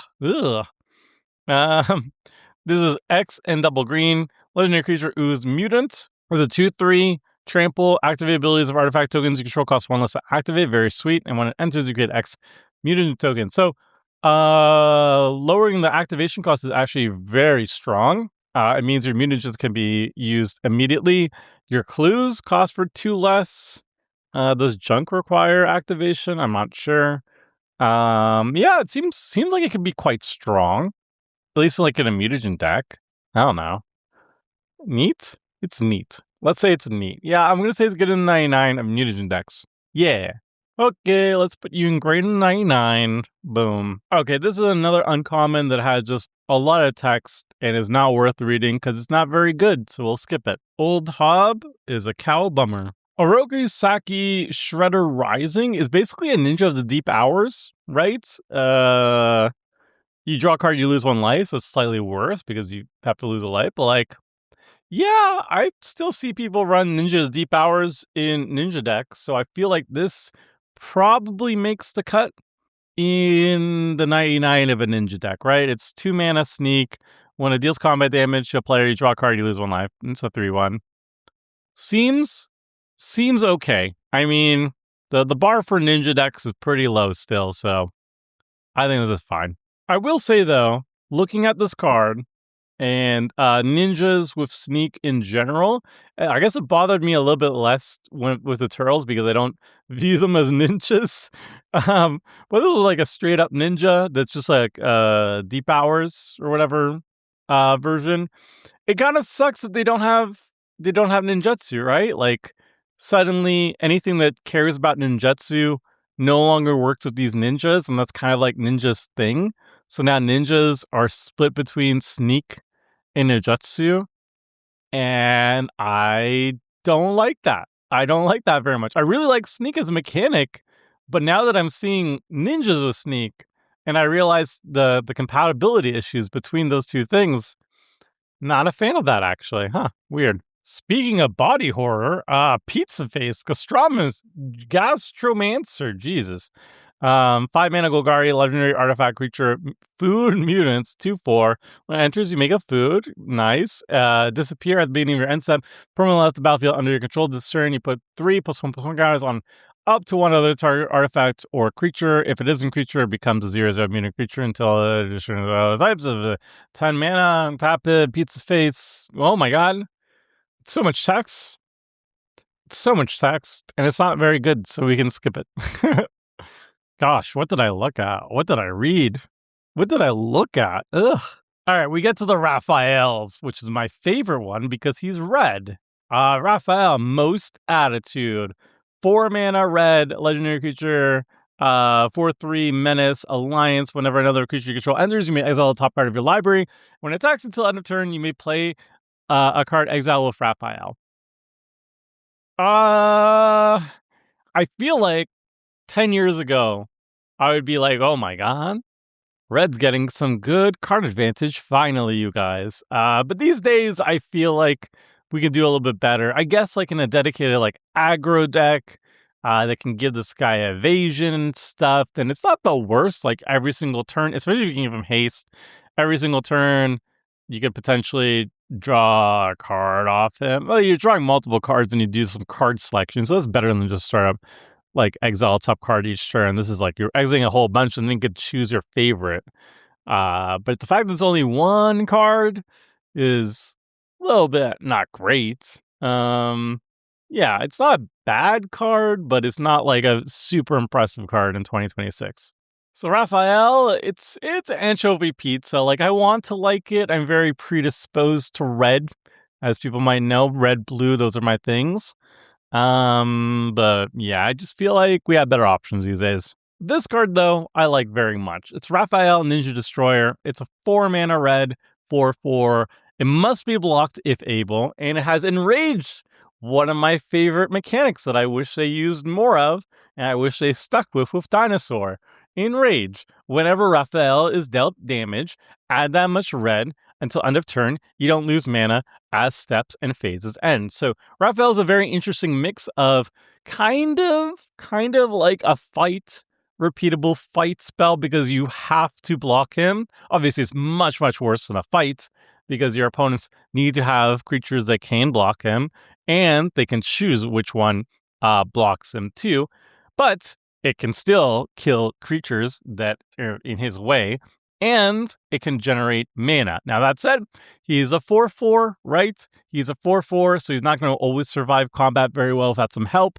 But if you give him indestructible, if you give him, I don't know, yeah, just indestructible, some sort of protection, pump up his stats a little bit so he can kill bigger things, maybe give him death touch. There's potential here so that he's going to favorably trade with most things on the battlefield. And when he's being dealt damage, you're generating a lot of mana. So it's already pretty good. They feed into each other, but then things get a lot spicier when you start adding some like red burn spells.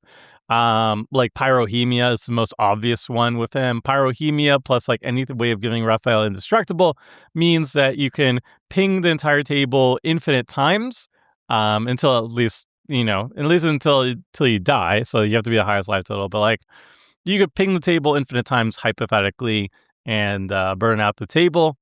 And there's like some silly things you can do with him. So I really like the design.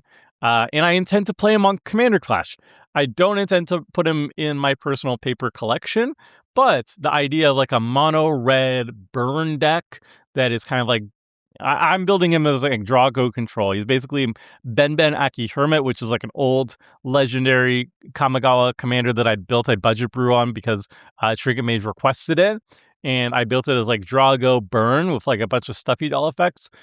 Ben's not very good. I'm going to swap him with Raphael and run basically the same deck with stuffy dolls and stuff. It looks really fun. So I'm excited to actually play it one time. I already have a mono red deck. I don't need 2 mono red decks in my paper collection, but I really like this design. It's really cool. So because I really like him and I am going to be playing him on Commander Clash, Raphael is going in the Cowabunga tier. But don't you worry, Raphael is back with Tag Team Rough. It's a 6 mana, red, 5/6 menace. Whenever it deals combat damage to a player for the first time each turn, you untap all attacking creatures. After this combat phase, there's an additional combat phase. So this is basically, what's the name of that one? It's like a pirate. I think it's Port Razor. I don't know. It's going to be on the screen. Editor Tomer will find it for you. But basically, it has the exact same text. It's a little bit smaller. I think it's 5 mana instead of 6, no menace. And it's just like when you deal combat damage for the first time to each person, you get an extra combat step. So if you have 3 opponents, you can hit each one time with Raphael or whatever to get an additional combat for all your creatures. It's a really cool effect. It's always a little bit harder to actually pull off than in actually how it reads. But it's a really cool effect. Raphael is very similar to that. I like extra combats. I like punching people in the face, so I really enjoy this. And I did lie that I have just one mono red deck because I was thinking Clive, but I have like a half assembled Perforos deck, which is a sneak attack deck, which is where the Port Razor or whatever is in. And this is just another slightly better Port Razor, and that deck is all about sneaking in these type of creatures that can deal extra combats and whatnot and kill people in one glorious turn. Raphael's going to fit in there, so guess what? Guess what, my friends? Oh, I'm very excited for this one. We got another Cowabunga, and even better, some more hockey representation. I just noticed some more hockey representation. There we go. Casey Jones and Raphael giving us some good Canuck salute with a hockey puck going at an enemy's face. What's more to love? So we've got a partner character select with Raphael, of course, 2, 5 mana red, 4/4, double all damage that creatures you control with counters on them would deal. Love that sentence. And whenever Raphael enters, you create a mutagen token, doubling damage for all your creatures with counters on them. It's cool. It's in the command zone. You can have another commander just hanging out, putting counters on things. Maybe Leonardo. I don't know. Seems good. That said, is he better in the command zone or the 99? I feel like throwing him in the command zone isn't great. Even though I love him, but I think he's better in the 99. First of all, people are going to be terrified when you show him in the command zone. He's a lot of mana, so you don't really get a value out of him early to mid game for sure. So he's a late game thingy, and I prefer the late game thingies to be in the 99, so you can take more time to actually draw him, and he's 5 mana, you're not going to be recasting him or anything from the command zone anyway, so who cares? Yeah, but I really like the card, just it's better in the 99, I think. Raphael, I love ya, buddy. Great in 99 of counters decks. Oh boy, we got another Raphael that I love.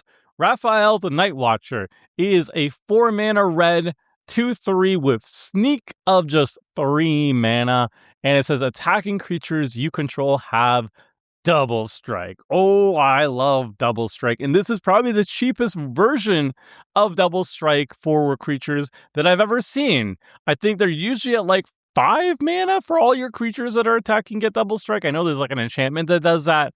This is 4 mana just to hard cast it, but it's 3 mana. Just 3 mana if you sneak it in. That's a lot of damage. That kills people. And I do love double strike because it also means like double combat triggers and all this fun stuff.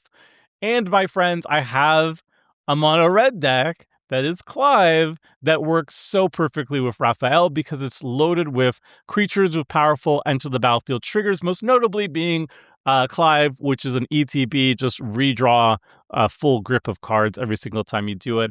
And like attacking with Clive, sneaking in Raphael, dealing a whole bunch of damage to my opponents, and then recasting Clive to draw a whole bunch of cards again.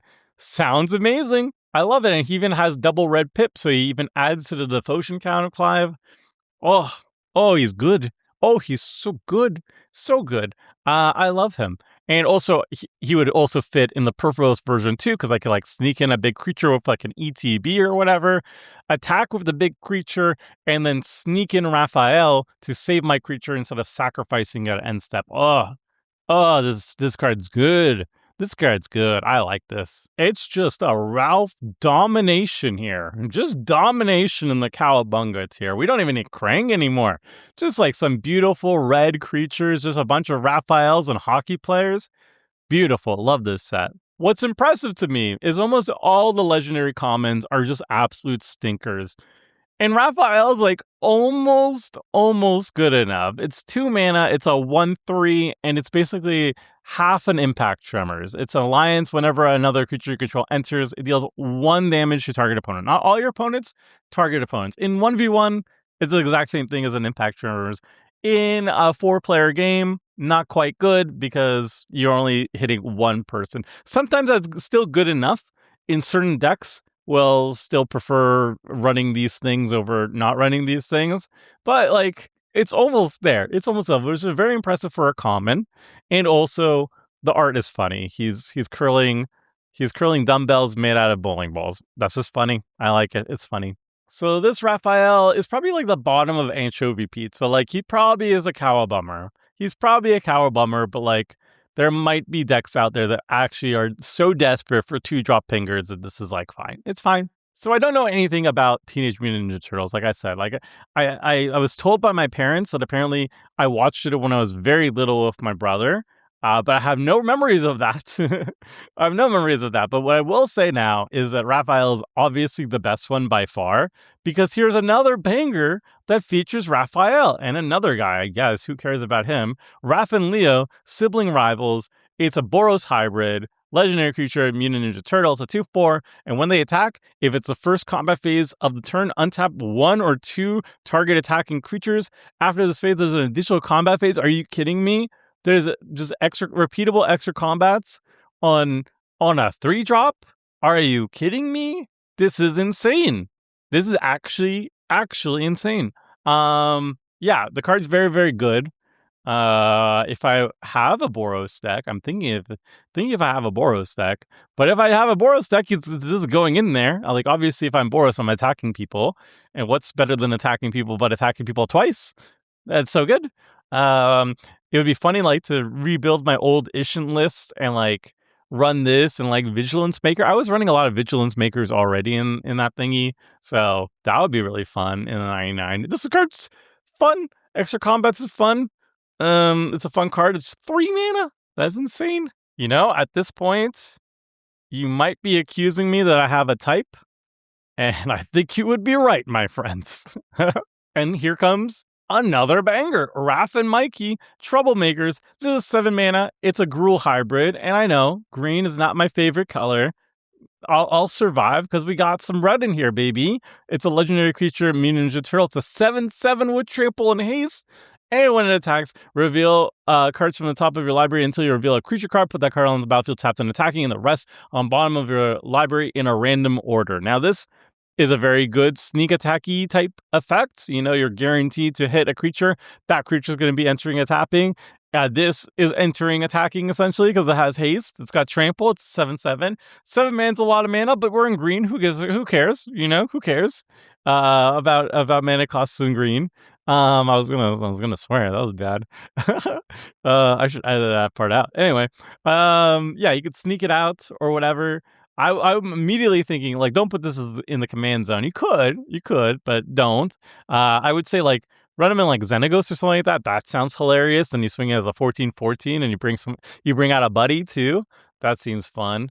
Yeah, fun card. It's in green, so bleh. But like, yeah, I really like this one though.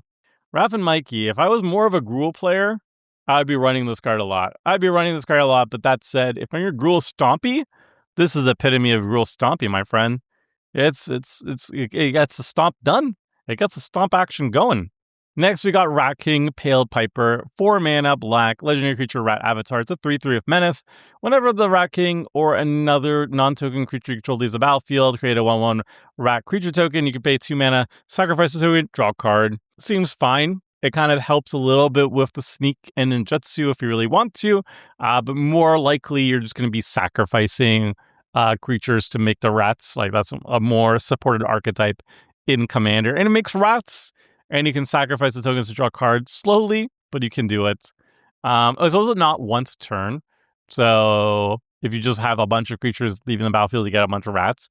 Seems fine. If you're interested in making rat tokens, it seems fine. And I know since before I started playing Magic, which is eons ago, rats have always been very, very popular.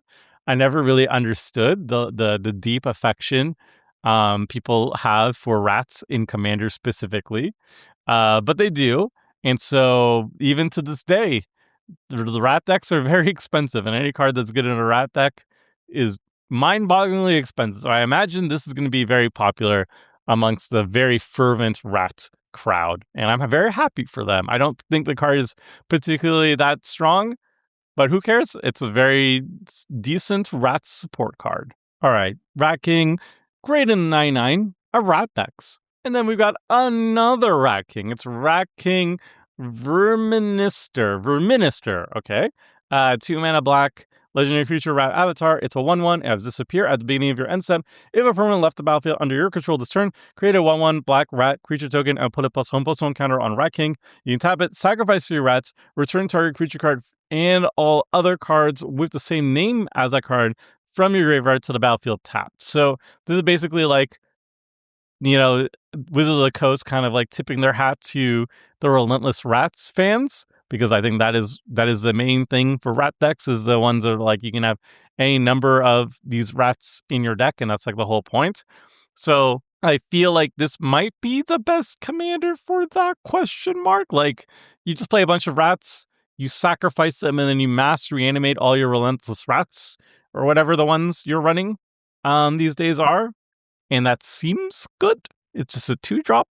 It makes rat tokens at a slow rate, but like, it's a fine rate. Yeah, I imagine this has to be the best one now, but I don't know. I'm not that much of a rat connoisseur. So let me know if this is now the best rat commander for the rat decks. I don't know. I'm just going to assume I'm correct because obviously. So I'll put this in the command zone, but I could be wrong. Let me know if it's better than the 99, and if so, which is the better rat commander. Next, we got Ray Fillet. I love that name. Ray Fillet. Wow. For the Man Ray. I want to say Manta Ray. Oh my God, this name is good. Ray Fillet Man Ray. It's a 4 mana blue legendary creature fish mutant. It's a 3/3 with flying. And when it enters, create a mutagen, and you can pay 2 mana, remove a +1/+1 counter from a creature control, draw a card. This card is like borderline playable in like very specific decks. Like I built like a Jackal deck for my budget video, and cards that can remove counters from him is very, very important. And this would make the cut for that. It would, but I can't think of a single other deck that really cares about this effect. So it's like very, very narrow, incredibly narrow. It would be like a handful of decks care about this, but the fact that I can name one off the top of my head does mean it is playable in Commander. So Ray Fillet is definitely like he's an anchovy pizza. Like he is good in like very particular decks. You know what? No, we'll be nice. We'll be nice. We'll say Mondo Gecko even too. He gets upgraded to grade in 9. No, they're not. Mondo Gecko maybe. Don't worry, friends. Ray Fillet fans, you got another one that's much more playable. It's Ray Fillet Wave Warrior. It's a 3-mana blue legendary creature fish mutant. It's a 0/2 with flying evolve. And whenever a creature you control with a counter on it deals combat damage to a player, draw a card. So it's basically a reconnaissance mission, a coastal piracy effect for your counters deck, which is already good, especially when it's just 3 mana instead of the usual 4. So that's already a great rate. And it also is a flying body that can trigger itself very easily. The evolve, it's a 0/2, so basically any 1 power creature is going to grow it, so that's very simple to grow it, and then it draws cards all by itself. Yeah, this card is excellent. Like if you're in a counters deck, you're in blue, chances are you're going to be making room for the Ray Fillet. Next we have Renee, I don't know. Temporal Apprentice. It's a 5-mana blue legendary creature human wizard. It's a 4/3 flash. When it enters, return each other non-land permanent that entered this turn to its owner's hand. This is kind of cute if your opponent's like popping off or something on a single turn. You could just be like, nah, and I bounce it on their turn. Or you could like blink it also instead of casting it. That could be cool, but like it's 5 mana to do this trick, so it's a little bit dicey to actually run it. Yeah, I'm very on maybe on this one. This one's a maybe. All right, this is another common legendary, Rocksteady. I think I actually might consider for 6 drops, but probably not. But other than that crazy brew, I don't think this is very playable in Commander, so we'll skip it. So Rocksteady is another Cowl Bummer. Sally Pride, Lioness Leader, is a 5-mana white legendary creature, cat mutant rebel. It's a 2/4. When it enters, create X 2/2 red mutant creature tokens, where X is the number of non-token creatures you control. Whenever Sally Pride attacks, create a +1, put a +1/+1 counter on each creature you control. That's just a lot of value. You have a bunch of creatures on the battlefield, ETB, double the amount of creatures you have on the battlefield, essentially. Seems good. Attacking, pump up your team. This is like what Go Wide is all about. Obviously, if you're like a very token-heavy deck, then this does not as much. But if you're not running that many tokens and you just want to go wide with like regular creatures, this is a great way of just like doubling the value of your army. So that seems good, and it pumps up the team. It seems solid. You could even blink it if like, you know, you don't have any more tokens anymore, or you're like sacrificing them for value. There's ways of building around this. I think this is a lot of value for a 5-drop. It's cool. I like it. Sally Pride, great in the 9/9, just somewhere in there. Savanti Romero, Time's Exile, 5-mana black, legendary creature, demon wizard. It's a 4/4 of trample. At the beginning of combat on your turn, put +1/+1 counter on Savanti Romero. Then you draw X cards and lose X life, where X is the number of counters on Savanti Romero. So this is kind of like a Phyrexian Arena, but 5 mana. 5 mana is a lot. But it triggers on the beginning of your combat, which is nice. So you don't have to wait an entire upkeep or whatever, or even end step. You get it before your post-combat main, so you can even draw something to cast on your second main, which is nice. And it also scales up. The more counters you have on Savanti, the more cards you're drawing. So it's a 4/4 on the first turn, but then it becomes a 5/5 after combat. If you have haste, that's cool too. And then each subsequent turn that you have more counters on him, you draw more cards. I feel like this is really cool in like a counters deck, obviously. Like if you have Mutagen and you can pump them up before going to combat, you're going to draw a bunch of cards. The life loss is whatever, who cares? And like if you're running like a black-based counters deck like Madame Null or whatever, then the counters start adding up. The card draw starts adding up really fast. If you're like Brina or whatever, that becomes really fun too. Yeah, I really like this one. It's definitely a build around. Like if you just play this without any like counter synergy, he's kind of like whatever. But if you start adding counters to him, it becomes good. So I like him in the 9/9. Savanti, great in the 9/9. Let's go. Shark Shredder, Killer Clone. This is a 4-mana black legendary creature, Shark Octopus Ninja. It's a 4/4 with Sneak, which is bothering me. I don't like it. I like it when they have when ninjas have ninjutsu. Why did I think about this now?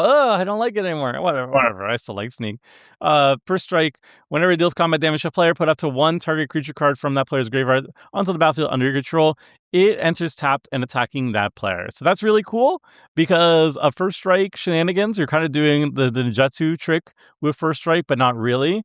How this works is Shark Shredder deals its first strike damage, and then you reanimate something, it's entering tapped and attacking, and it will do its regular damage with the rest of your creatures that aren't first strike. So you get the value out of it. It's sneaky. I like it. It's another ninja that has a really cool effect, so it's definitely a staple in like ninja style decks. And it's cool. I like it. I just don't like the ninjas now have sneak and ninjutsu. Well, there's not that many cards that care about ninjutsu, I guess. Maybe it's fine. I just don't like it. Old man yelling at clouds. It's a really good in ninja decks, obviously. Maybe good in some other decks that I'm not thinking about. Who knows? Next, we got Shredder Shadow Master. It's a 5-mana black, 5/5 legendary creature, human ninja. Whenever Shredder attacks a player, for each other opponent, create a token that's a copy of Shredder tapped and attacking that player. So it's kind of like Myriad, except this isn't legendary. Sacrifice those tokens at end of combat. So it's Myriad on a legendary creature. Whenever Shredder deals combat damage to a player, that player loses half their life. Round it up. Ooh, I like that. Shredder doesn't have evasion, so that's like the number one thing you want. And you can't like give him like an aura equipment with evasion. You have to give him like mass. You have to give your table like mass evasion, like a cover of darkness effect or something like that. But when you do that, you can potentially lower the life total of everybody, all your opponents, all at once with a single swing. That seems sick. You throw in like a wound reflection or something like that on top of it. People die. I don't know if this is better off in the command zone or the 99. I feel like it's kind of a build around. Like if you need to find very specific evasion that works well with him to hit everybody at once, and you really want to follow up with like a wound reflection so everybody just like dies. But it is an exciting one, right? You could throw it in the 99. I think it's better in the command zone though. Shredder Shadow Master, great in the command zone, in my opinion. Shredder Unrelenting is kind of a cool combat trick, I guess, and he's okay as a ninja. The sneak cost is kind of high, though, and I mean, he does hit for 6 damage. He's okay, but I hope that ninjas can do better at this point. I'll be nice. I'll put him in the anchovy pizza tier. I don't think he's good enough, but we'll see. Slash Reptile Rampager is a 5-mana red legendary creature, mutant berserker turtle. It's a 7/5. That's huge. Whenever another creature you control enters, it deals 2 damage to each opponent. Whenever Slash attacks, you create it to 2 red mutant creature tokens. So this is basically like slightly nerfed Perforos. Perforos also deals 2 damage whenever a creature's entering. Very, very strong card, obviously. And the fact that it's indestructible, not even always a creature, makes it a terrific commander. Slash costs more mana. It's not indestructible. It is a creature, but it's a 7/5. And whenever it's attacking, it makes a 2/2, which will ping everybody for 2. Not as good as Perforos, but it does a heck of a job still. Very, very strong burn card and fits in the same home. If you're like going wide with a bunch of tokens, making a bunch of tokens, Slash is going to deal insane amounts of damage. And I guess the one benefit over like Perforos, other than the fact that it can swing for 7, is that he could like hypothetically more easily throw like a curiosity effect to turn all that burn into card draw. But yeah, if you're in Perforos, you're throwing this in. If you can't afford Perforos, you're running Slash instead, but they go together very easily, and they're both very good. Slash, great in the 99, great in the command zone too. It's just outclassed by Perforos, sadly. Now we're getting to the Splinters. Aging Champion is white, 3-mana mutant ninja rat. It's a 2/2. When it enters, destroy up to 1 tapped target creature. When it leaves the battlefield, you and another target player each draw a card. So the idea here is it's like a blinky type card, because whenever it's entering, you can like snipe things. So if you have like instant speed blink, it's really good. If somebody tries to attack you and they tap their creature down to do it, boom, they're dead. And when it's leaving the battlefield with like ninjutsu or blink or what have you, you can draw a card, but also you can choose an opponent, maybe a mutual ally, use it politically to draw 2 cards together. I think I've been warmed up to like secret rendezvous effects over time. Like Richard has kind of won me over with his argument over there. Like you kind of team up against mutual threats and you can minimize the downside of them. So I do like this card. I think it's a neat card, a neat playmaker. Not really a commander, more of the 99 of like a blink deck or possibly even like a ninja slash Slash, yeah, just ninja deck. But yeah, because it is a ninja. Maybe a rat deck. I don't know. So Splinter, great in Blink, great ish in ninja decks too. Next, we got the uncommon Splinter. It's Splinter Hamato Yoshi. It's a 2-mana black legendary creature, mutant ninja rat. It's sneak for just 1 mana. It has menace. It's a 1/3. Other ninjas could get +1/+1. Very cut and dry. It's good in a ninja deck. Pumps up your ninjas. Comes out super quick. Has a little bit of evasion, not much, but a little bit. What's not to like? It's lovely. So Splinter, great in the 99 of ninja decks. The next join forces one is Splinter and Leo, father and son. It's a 3-mana white legendary creature, mutant ninja rat turtle. 2/2. When it enters, choose one or both. Each mode must target a different player.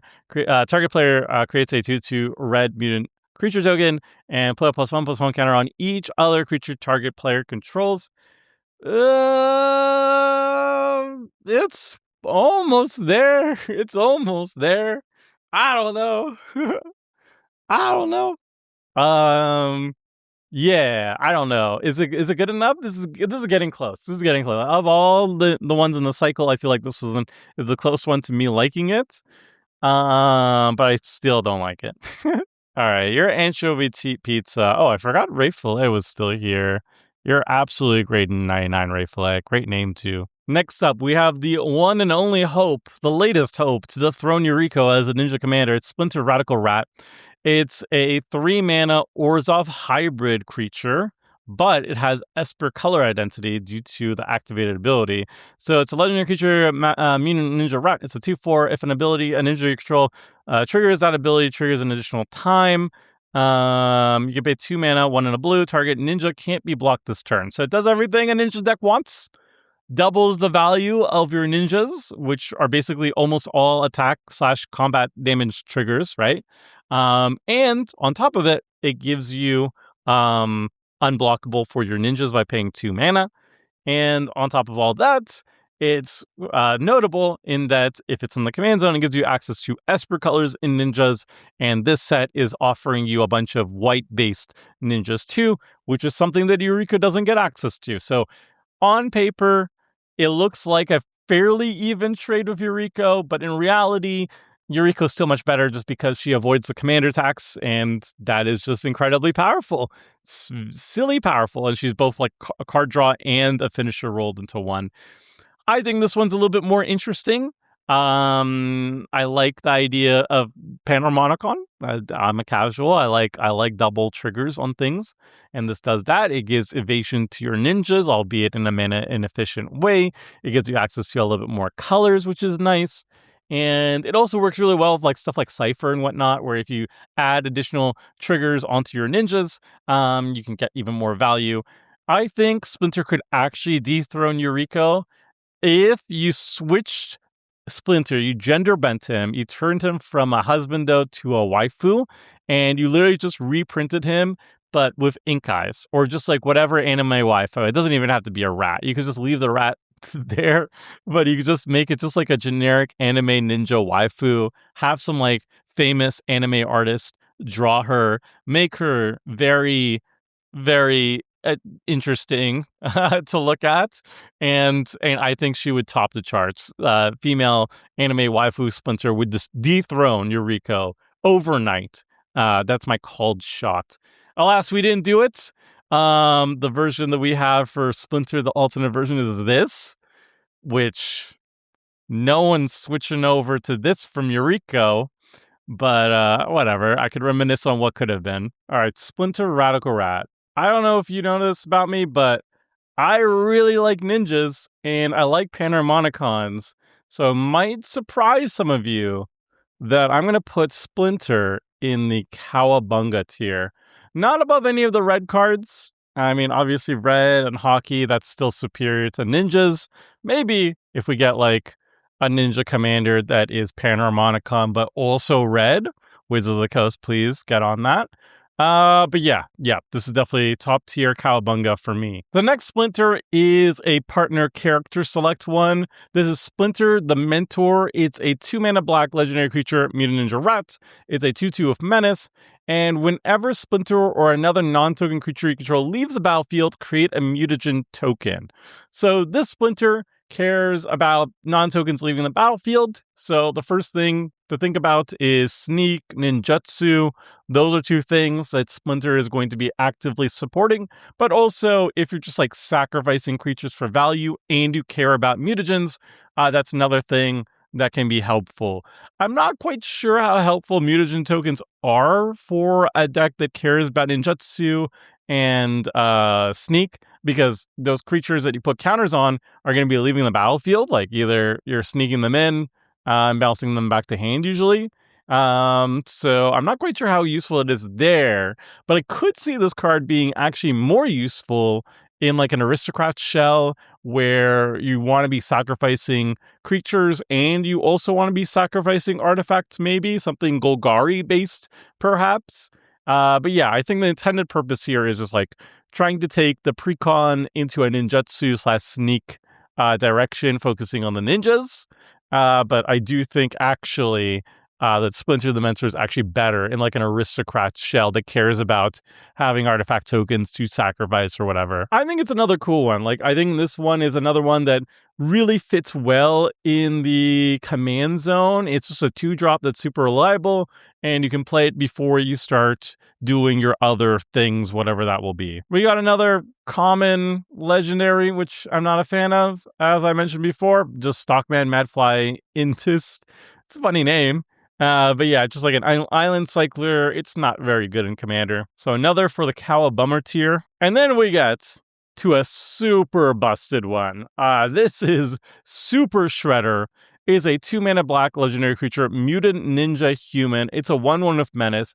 And whenever another permanent leaves the battlefield, put a +1/+1 counter on Super Shredder. Now, pay close attention to the wording of this, right? It says whenever another permanent leaves the battlefield. It doesn't care about non-token permanents. It also doesn't care about your permanents. This is as long as stuff is leaving the battlefield anywhere on the battlefield, not just your own, but your opponent's too. Could be tokens, it could be whatever. Super Shredder is just going to grow. Super Shredder is going to grow super, super fast. So I think like this card is going to be just like very scary just if you plop it down and you don't really build around it, because naturally stuff is going to be leaving the battlefield all the time. But if you build an aristocrats deck, and especially if you're building an aristocrats deck that churns out a lot of tokens, and you know most aristocrats decks actually just do this all the time. Think Pawn of Ulamog makes Eldrazi tokens whenever you're sacrificing things. Pitiless Plunderer makes treasure tokens whenever you're sacrificing things. All these things sacrifice themselves immediately without any effort, and before you know it, Super Shredder is like a 50/50 or something like that. And then, best of all, it already has Menace, so it has a little bit of evasion. Not the best evasion, but a little bit of evasion. And if you can like fling it, or Essence Drain, or do something crazy like that, Super Shredder is going to start murdering people out of nowhere. So, is this something in the 99 or in the command zone? I feel like Super Shredder is even better in the command zone just because it grows so fast. So dealing just huge one-shot damage with like commander damage and stuff is very appealing to me. Giving him proper evasion and stuff is very appealing to me. And then like building like an aristocrat shell around him is very appealing to me. But you can also just throw him in the 9/9 of an aristocrat deck, and it's a 2-drop that becomes freaking enormous. And if you give him evasion or something, or just utilize his big body in some way, that's a huge benefit. But like worst case, it's a 2/2 that becomes like a 10/10 in like a turn or two. That's wild. I think great in the 9/9, great in the command zone. It's scary wherever you're going to put him. This card is definitely one of the chase mythics from the set. You know what? Let's actually give him his flowers. We'll put it in the Cowabunga tier. I'm sure I could find a home for him in one of my decks. I have a couple black decks. I'm sure putting a Super Shredder in one of them is going to make sense. Worst case, I jam it on a Commander Clash or something. Next, we got Tempestra, Dame of Games. The 2-mana red legendary creature Elemental Illusion. It's a 1/3. You can pay 2 in a red, so 3 mana total. Tap, sacrifice an artifact, create a token that's a copy of another target creature you control, except it isn't legendary. It gains haste. Sacrifice it at the beginning of the next end step. So this is another way of cloning legendary creatures and being able to attack with them, but it comes with stipulations. You have to pay 3 mana, you have to tap her, you have to sacrifice an artifact, and you have to be okay with needing to attack with it, basically. Like, you need to copy it in a way that you need to actually attack with it, because if you use any other type of clone effects in red or blue or whatever, you can copy legendary creatures, they're just going to immediately die to the legend rule. So this is a use case scenario where you need to attack with the clone, and it has to be legendary to make this worth it. Otherwise, it's just too many hoops. Like 3 mana, tapping it, sacrificing an artifact. These are like significant hoops to get your clone. So it has to be legendaries that you want to be copying specifically to attack with. Off the top of my head, where does that fit? I'm not sure. I'm sure there is a good use case scenario for it, but I'm also sure that it's quite narrow. Like, there's going to be a handful of commanders that she's going to be good with. Can she lead a deck? Maybe. I don't know.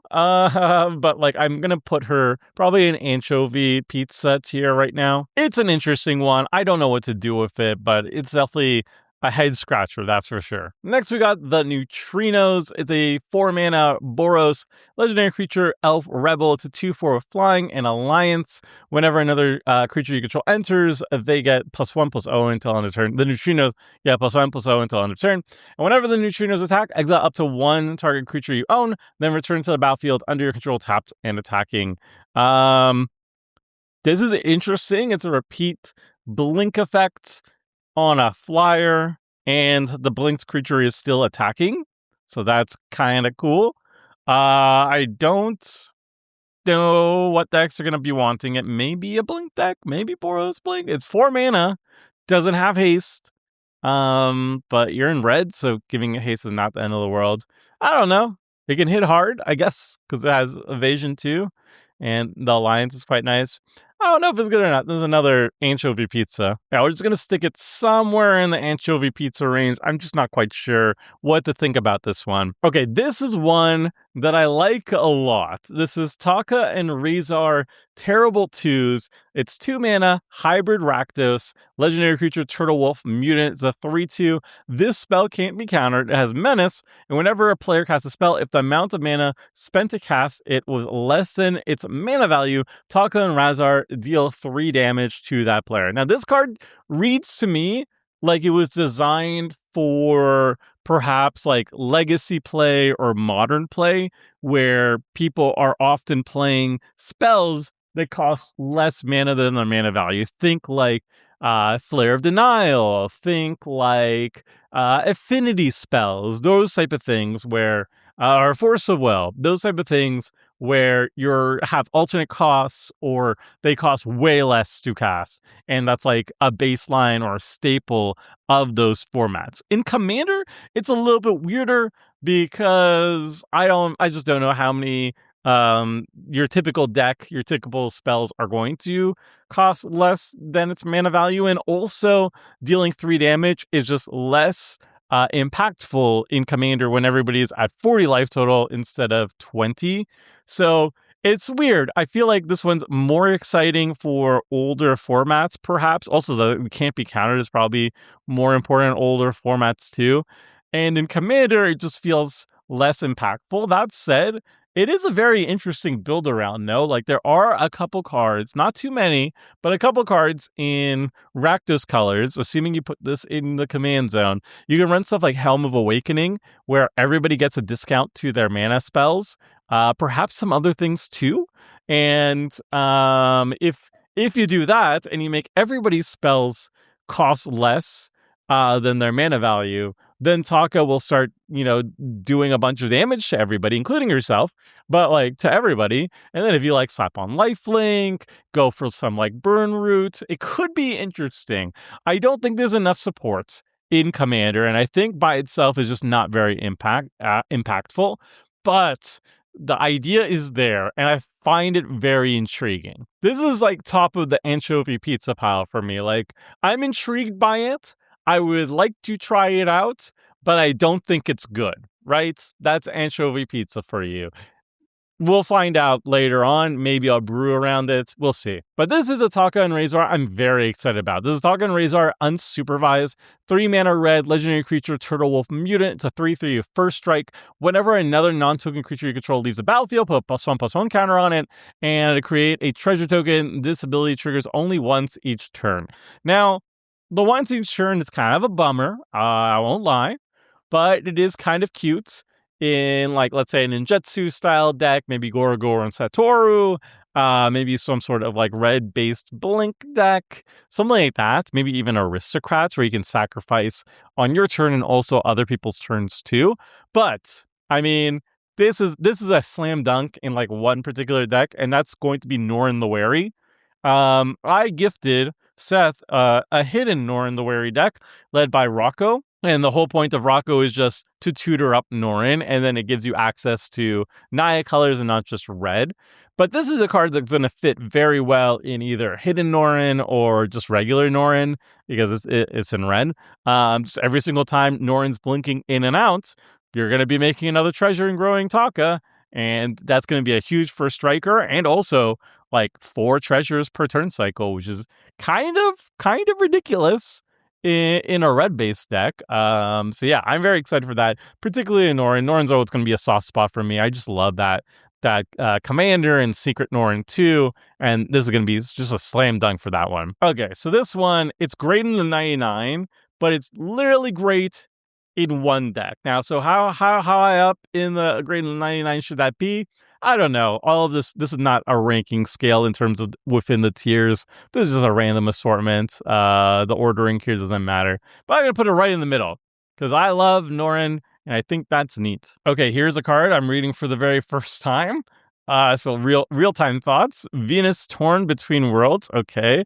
It's a space alien mutant frog turtle, maybe? I don't know. It actually doesn't have the alien type.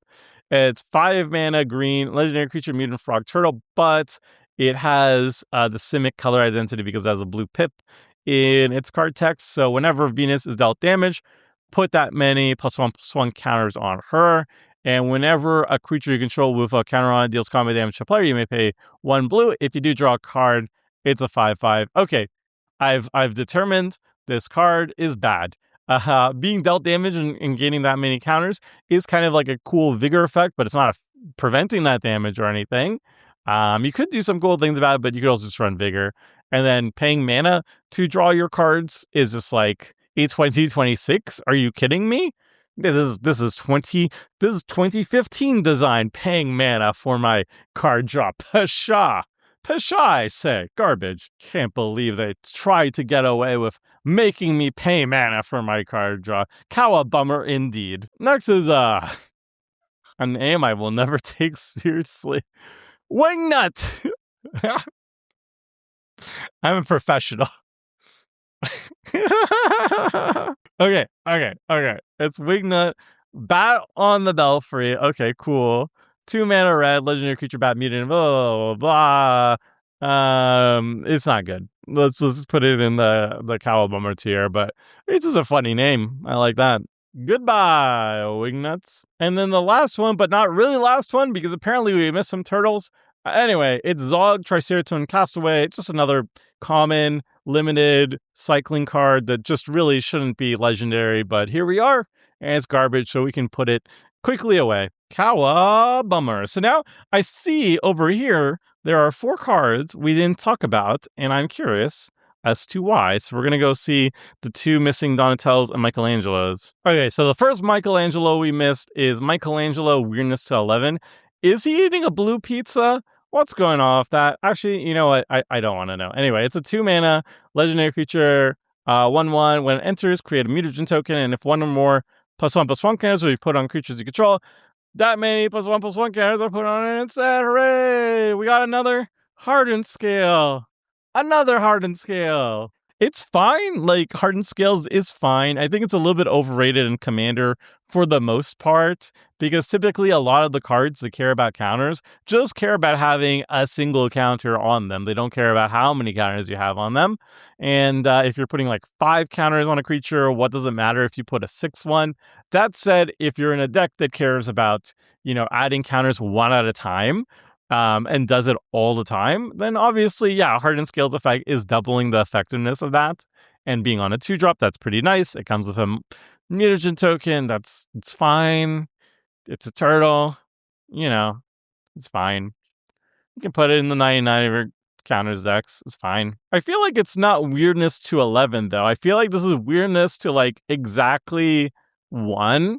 Like, this is, like, the epitome of normal. Like, I am a Hardened Scales, a thing we've seen 50 times, and it's not even a unique take on it. Wow. Quirky Michelangelo over here. Weirdness to 11, you see. I mean, come on. Can he do something actually weird? That would have been neat. If it was a weird card, and then it said weirdness to 11, you'd be like, oh, yeah, it's a weird card. Not like, oh, I'm literally just Hardened Scales.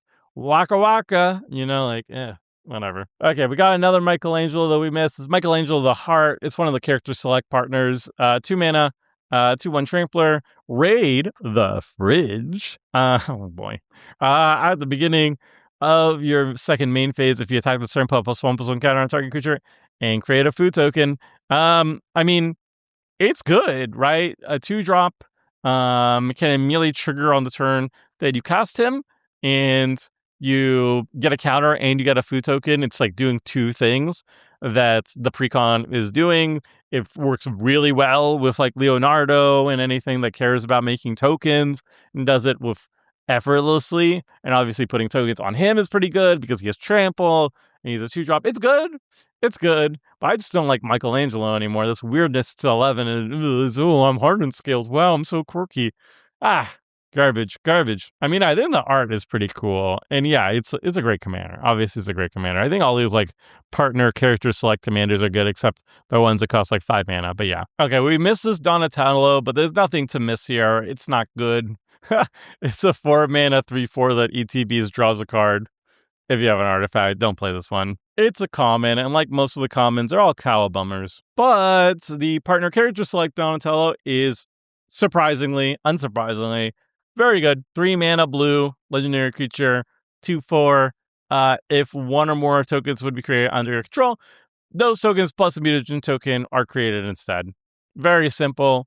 We've seen a lot of these variations before. If you would make a token, you make a token and you make a food. I think that was one of the hobbits. And there's like, if you make a token, you'll make a token plus there's like a thopter. Wow, and then there's like, you make a token, you make a treasure as well.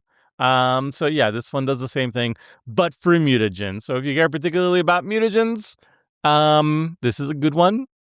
And yeah, there's some of the partner pairings that care about making tokens, like Michelangelo. It's a good little pairing over here, you see. All right. Also great in the command zone, surprise to nobody. And that's it. Initial thoughts. Raphael is the best turtle.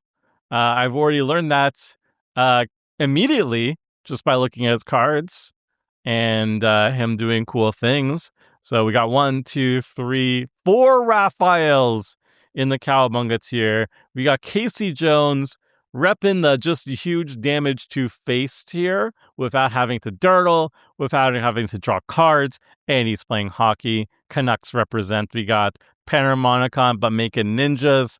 Hopefully we'll get the anime waifu version of Splinter in the near future, so maybe we can cut down on the Yuriko numbers a little bit, get them to switch over to the new anime waifu.